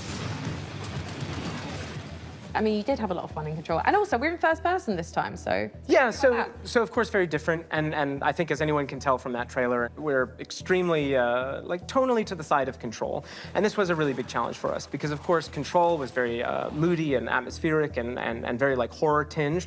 But, of course, it did always have that little edge of absurdity. And speaking to that, this is kind of like why we leaned into that more absurd angle. Because, you know, Control was very carefully built for a single-player experience. Since we are sort of a kind of joke around with your mates and just kind of have fun thing, we didn't want to totally like betray that franchise, but we did want to take those kind of recipe components and just flip them around. So we keep that kind of edge of like horror and tension and stakes, and we just add a lot of the absurdity at a higher value. So for example, like you saw Sticky Ricky, our gigantic monster made out of sticky notes. In one of our trailers, you know, somebody I think actually shouts like, "Sticky Ricky! Sticky Ricky!" Which was, to us, very, very funny, but to that character, completely terrifying. And Sticky Ricky is joining us today. Yes. He's just getting himself together, and maybe he'll answer a few of my questions. Say I don't necessarily have 3 straight-up fraggers on my team. Are there roles that we can adopt in this game? Yeah, absolutely. So the game is kind of built around a trifecta of kind of saved loadouts that are centered around tools. We call these crisis kits, and each one was developed with a different play style in mind. So we have one that kind of shoots these gigantic, like liquid globules you saw in the trailer, and this is for the person we always just imagine almost like Scarface, like I don't really care, I just kind of want to, you know, paint the world with something. And then we have another one which is a tool that kind of looks like a pogo stick mixed with a defibrillator, and you might be surprised, but we always have this as like a precision and tactical instrument just because you can kind of relocate yourself and move around easily. And then we have the last really complex tool, which is literally just a wrench. Just a wrench, it's a gigantic piece of steel. So we made a lot of active decisions to try to get people right into the gameplay. So that's at the cost of some direct storytelling, but we haven't scrimped any on the world building and the big narrative and what it feels like to be inside of the oldest house. We do associate Remedy with these big narrative games, so much imagination, atmosphere, obviously Alan Wake, obviously Control. Sure. So this feels like a new departure for you guys moving into this space. So why Yeah. And to be clear, it's fundamentally different. You shouldn't go into this game whatsoever expecting those type of experiences, which, by the way, I personally adore. I started at Remedy as a massive fan of Remedy, so this isn't a pushback on that type of experience.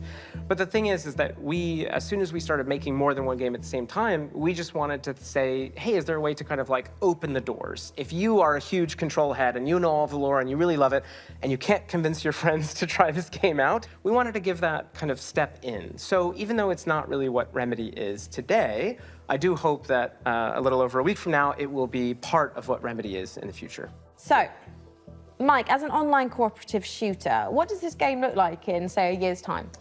Yeah, that's a great question, especially because, you know, the online space, I think a lot of people treat it very differently. One of the big things that we're about is avoiding kind of like FOMO, like engagement. You know, you don't need to check in every day. We're not going to kind of add a timed battle pass. So if you come in on day one and you come back to us a year from now, all you're going to see is all the great stuff that we add. And speaking of that, already in this year, we're going to add 2 more jobs. That adds to the other 5 game modes that we ship with, already growing it by about 40% by the end of the year. We've got additional endgame systems and lots of plans. I'm just pitching it's a stapler, like opened out, and it just... Okay, I have news for you. There is a stapler in the game. I'm a genius. So in the game, actually in that trailer, you probably saw that big traffic light. That's actually called the red light. It's an altered item you may have seen in Control. It's now corrupted by the hiss, and in certain settings, it can show up and kind of hit you with a big red light. You're not allowed to move until it gives you a green light. There's another one, which is a stapler, which if you are a super Control nerd, you might remember from some of the posters in the oldest house. Is that a stapler an altered item? And then you see a nice little clip art of a stapler. Well, that stapler actually shows up, and it kind of behaves like a fly. It sort of like buzzes around your face and gives all the enemies a lot of additional health. So yeah, there you go. Where can we sign up? Yeah, lots of ways to play this game. Of course, we're on all the major consoles, on Epic Game Store, or you can head over to Steam where you can wishlist the game today. It comes out June 17th. Grab your friends, and we hope to see you there. Well, go on then. Go clean the oldest house. Sign up today. Thank you so much, Mike, and good luck. Thank you. The FBC, lovely bunch over there for, as long as they last. Hey, didn't we cook up a few trinkets for FBC personnel at some point? I mean, we offered, but spy gadgets just don't hit the same way when you spend your whole day working with evil typewriters and turn your bones backwards. Yeah, that's a fair point. Well, up next, if you've been looking for the perfect excuse to wear a toga, and who hasn't, here's a look at Ubisoft's next entry in the long-running strategy city builder, Anno 117, Pax Romana.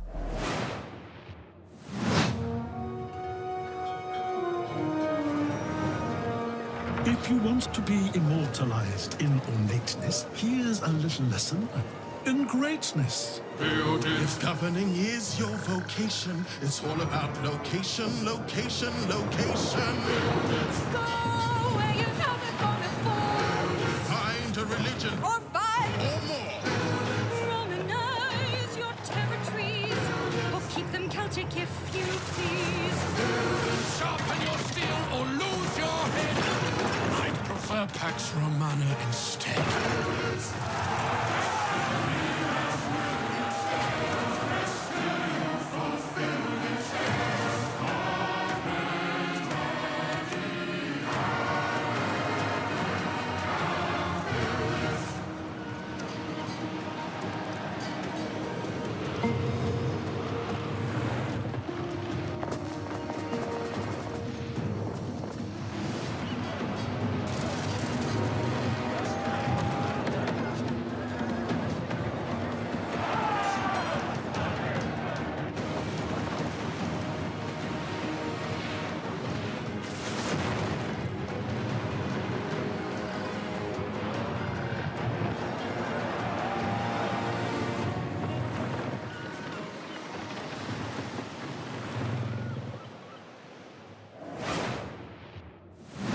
Going up after all?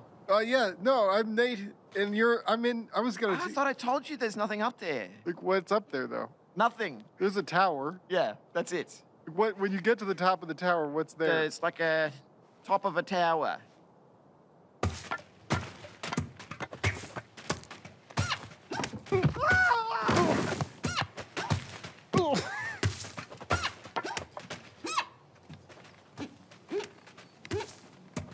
There we go.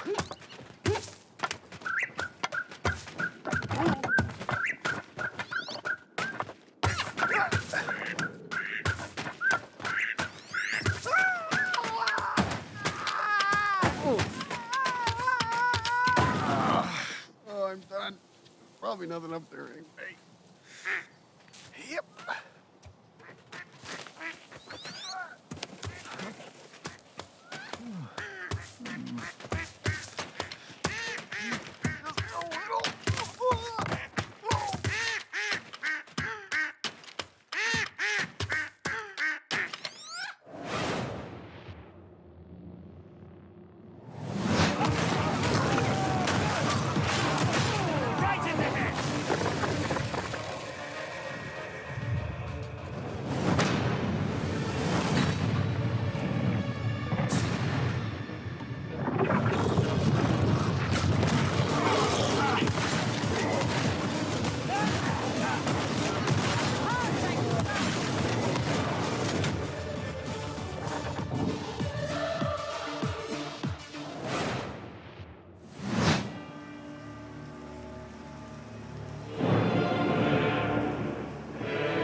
I'm sure you're eager to see more of the rig, and I'm eager to show it. So let's check back in with the build and see where things are at. Oh, hi, Mika. We have had a slight hiccup. Looks like Jacob forgot the #1 rule of a new PC build. An offering before you start, or computer spirits drink your heart. He forgot the sacrifice. You have to do the sacrifice. You've got to do the sacrifice. Can we scold me later? All right, I should cut him loose while he's still got blood. Sit still, Jacob. I don't want to hit any important bones. I am loving how normal things are today. And a quick reminder, you can find every single game from today's show in one place at the PC Gamer Steam page over at pcgamer.com/wishlist. My own wishlist is currently buckling under the strain of so many amazing games. And you know what? Speaking of amazing games, here's our next world premiere. A brand new game published by Punkle, the creator of Vampire Survivors. Get ready to go berserk.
Welcome, everyone. Happy to be here. Greetings, local life forms. Delighted to meet you. Open your mind. This could be a party. We simply can't pass it up. Off we go, buckaroo! Lippo Plus, for when you want something a little different. Coming your way. Now. Hold up. What's on your mind? Aliens. The anomaly. The bend. We could theoretically send TV through it. We already are. The Bend is a planet-wide hallucination and a hoax. Everybody seems so anxious to say something that they don't get their facts straight first. Consider the Bend as a source of signal intrusions and dangerous interference. The Bend is the future. It's our future. Couldn't catch me zooming into any bend in space. Let us eagerly embrace The abyss. The Nether. dimension. Television. Only on Blippo Plus.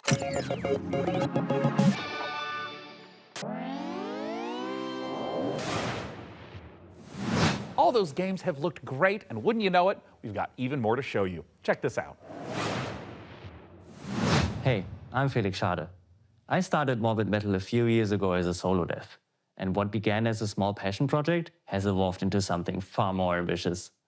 It hit Steam Early Access this summer, and I can't wait to show you more.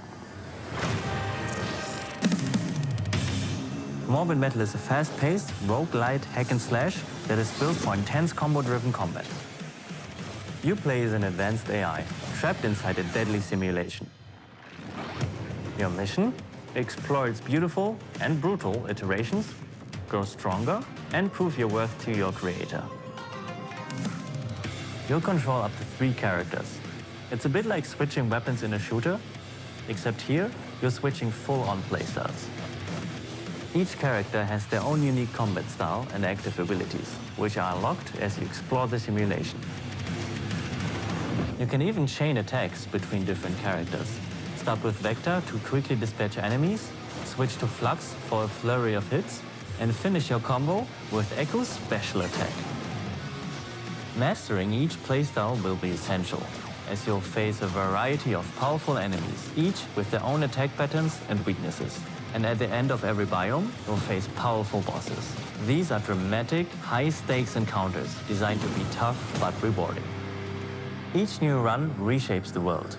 Layouts shift, enemy types change, and you'll have to adapt and make strategic choices to succeed.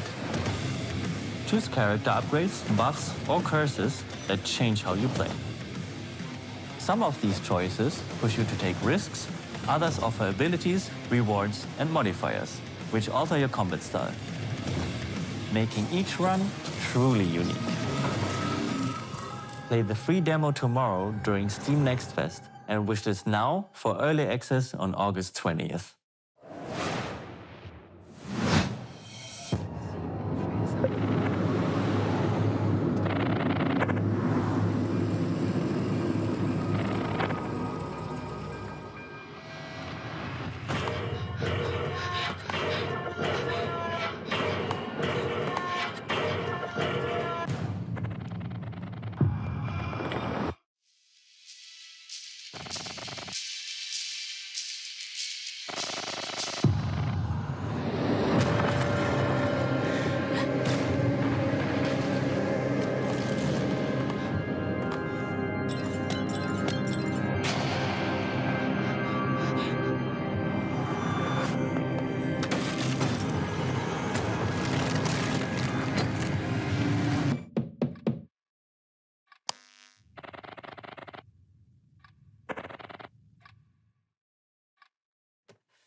Peggy 3.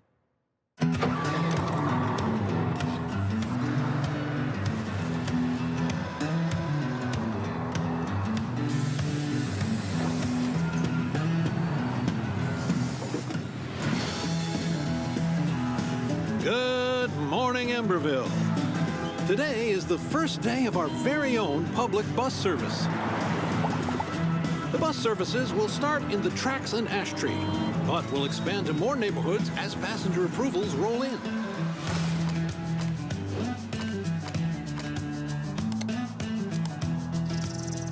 The City Council says this will be the test to see if more public infrastructure is worth improving.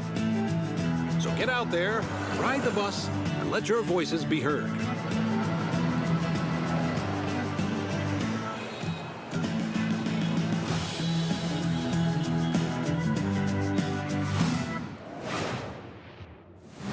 Hey, Sean, should we see what's going on the factory floor? Make sure there's no production line issues holding up the rig? Well, that's a great idea, and I've invented the perfect spy gadget for just that. Hey, Sean, there is a big window right behind us. We could just look through that. Oh, look through a window? What is this, the Stone Age? You know, I'm pretty sure they didn't have windows in the Stone Age, Sean. Why would I use an obsolete Stone Age technology when the wristwatch I invented is capable of tracking my steps and hacking into any camera system on the planet instantly? Okay, that's actually really amazing, Sean. Well, I'm glad you like it because I took the liberty of making a Mika model a gift from me to you. Here, tap on the icon and you'll instantly hack into the warehouse cameras. Okay, Sean, this is a little bit much. Wait, I have to make an account to use this? Well, it's a free trial for 7 days, but then it's only $9.99 a month after that. What? And look, two-factor authentication for safety. Sean, this is and now I have to connect my Steam account? It's plot vision as a service.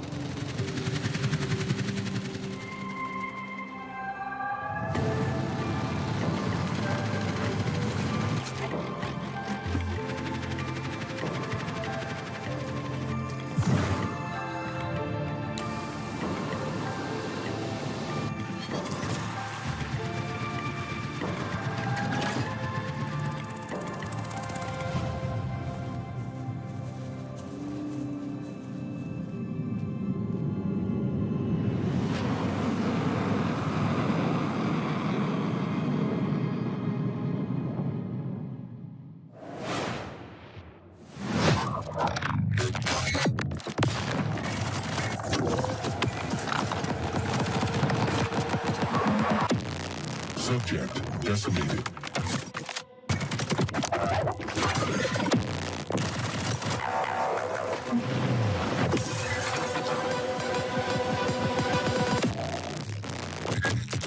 And we're the rats in his cage. You're gonna get us out of here. We better get to work.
It's about time someone made a cozy life sim filled with supernatural horrors, just like my everyday to day life. And of course, it's from Blumhouse Games. You know, I often felt that the only thing missing from Stardew Valley was the ever-present danger of murder. So this should hopefully scratch an itch. And Grave Seasons isn't the only world premiere horror game we've got for you. Feast your eyes on this, if you dare.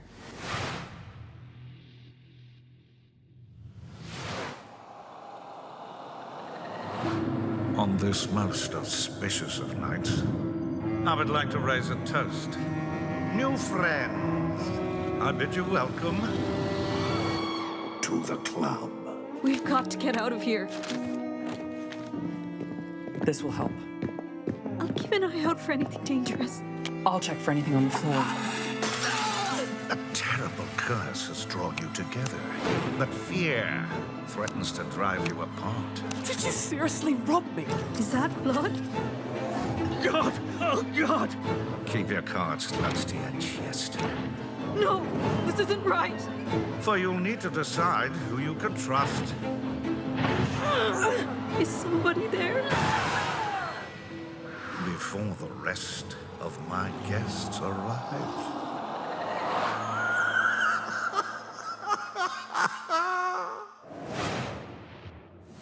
Born of the Abyss, Vampire the Masquerade, Bloodlines Unofficial Patch, Doom 3 Phobos, and more mods join GOG, pre-installed and ready to play, smooth as never before. Just add the mod to your library, click download, and install it. It's that simple. GOG has teamed up with modding communities to bring you iconic fan creations, which, by restoring cut content, fixing long-standing bugs, to introducing entirely new quests, characters, and experiences, breathe new life into classic titles.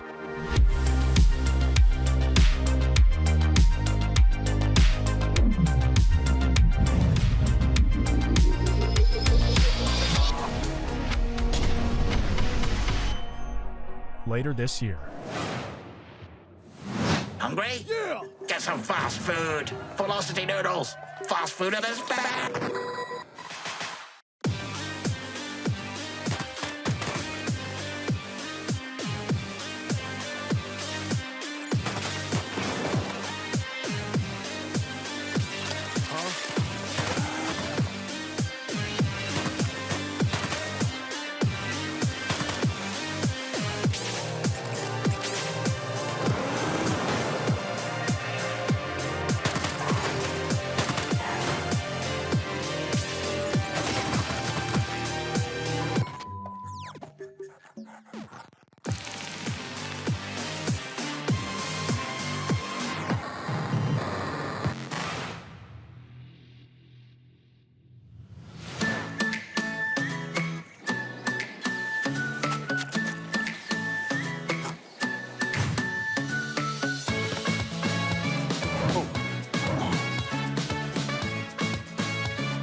Well, Sean, by using my advanced spy technology of looking out the window, I think the rig is just about ready to boot up. Hey, Frankie, how we doing in there?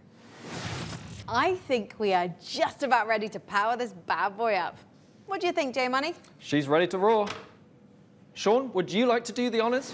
Oh, you guys, I thought you'd never ask. Ugh. It's alive!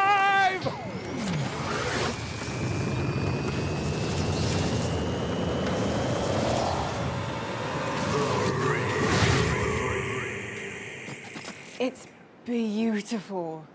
It calls to me. I love it more than any parent could love their child. As a mother, I take offense to that.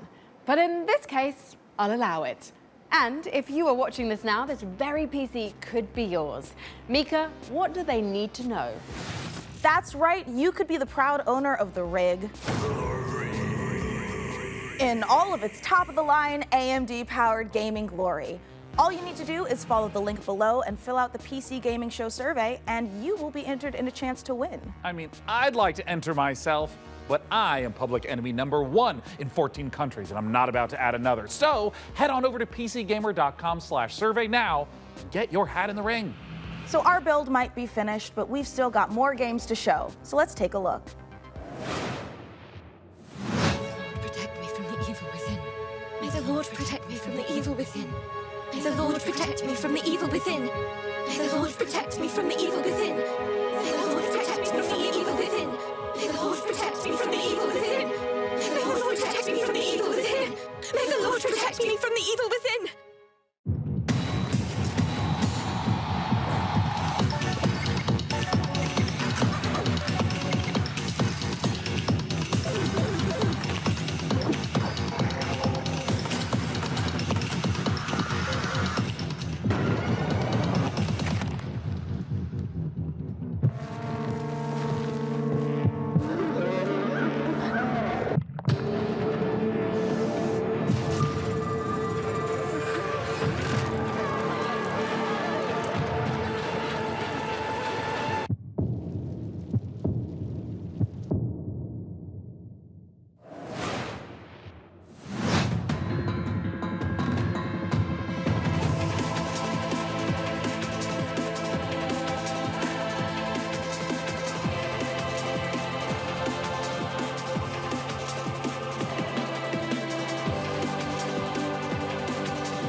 We're PlayFusion, a studio done playing by AAA rules who still believe games belong to players.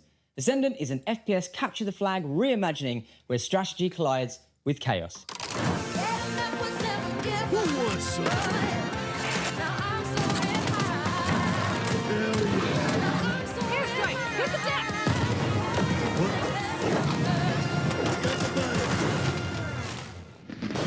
It's like capture the flag on crack.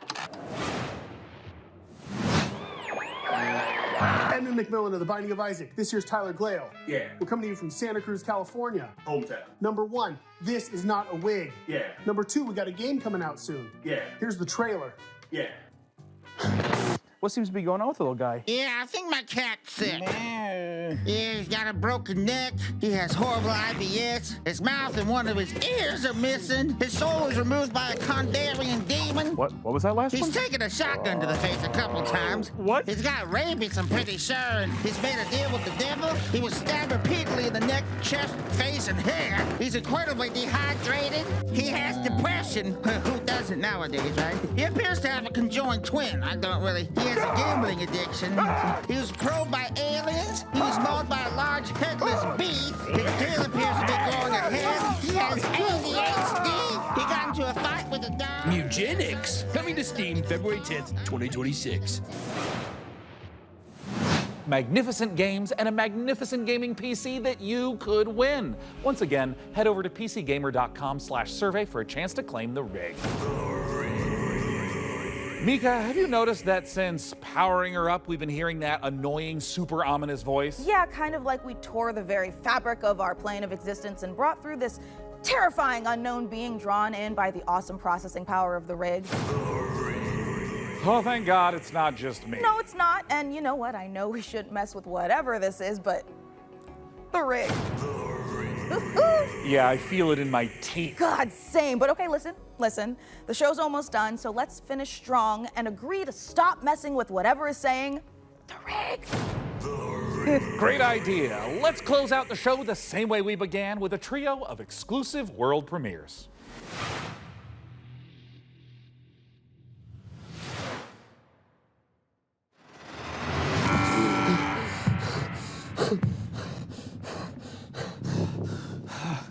Paul Mason, 34, former surgeon at Westwood Hospital. You've been brought here to perform a surgery.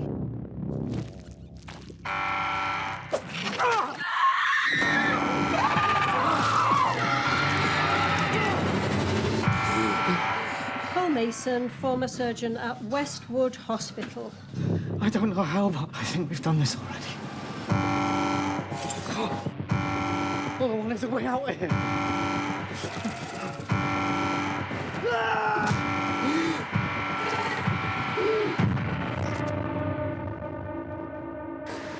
Warning, specimen containment breached.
What a spectacular show that was. The games, the rig, the gadgets, the non-lethal electrocutions, the thermal paste. Oh my God, the thermal paste. And speaking of gadgets, we've got time to show off one last little invention of ours. Oh, goody.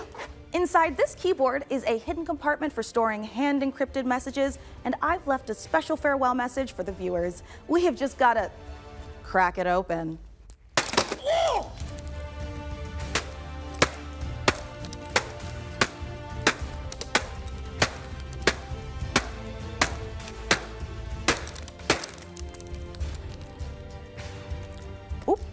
Yeah, this is just a normal keyboard. It's Jim's from accounting.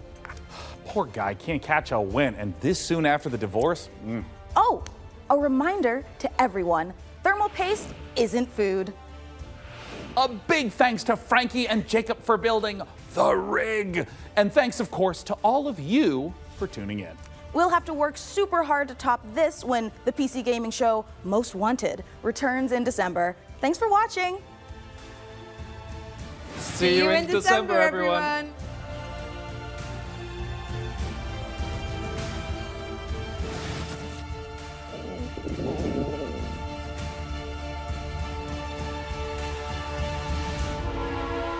We're going. All right, it's time. Tell me when. Hello, everyone, to the PC Gaming Show pre-show. I'm exhausted from that. Trust me, you do not want to miss it. What the? Just what I like to hear. Oh, hi, Mum. I'm currently on set at the moment, building a PC. It's alive! You went like this. Yeah! It's alive! Oh. Shots for everyone. Mum, I'm currently on set building a PC. There it is. Oh, did you hear that? Jesus, Joe. I'm a monument to vanity. B. Hurry up, we don't have any time. Oh. Mum, I'm filming right now. I'm seducing you. Are you aroused?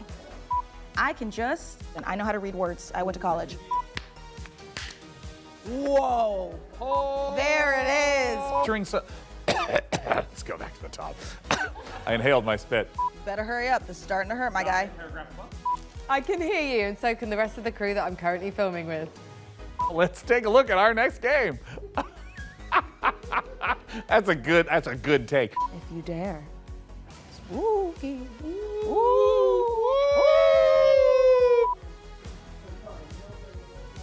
There are 3 days. 12 p.m. Pacific, but oh, it's on the end of the screen show. I'm ready to. Say hi, viewers of the PC Gaming Show 2025. Let's just get ready. There it is. Incredible. Bye. That might have been my greatest take of all time.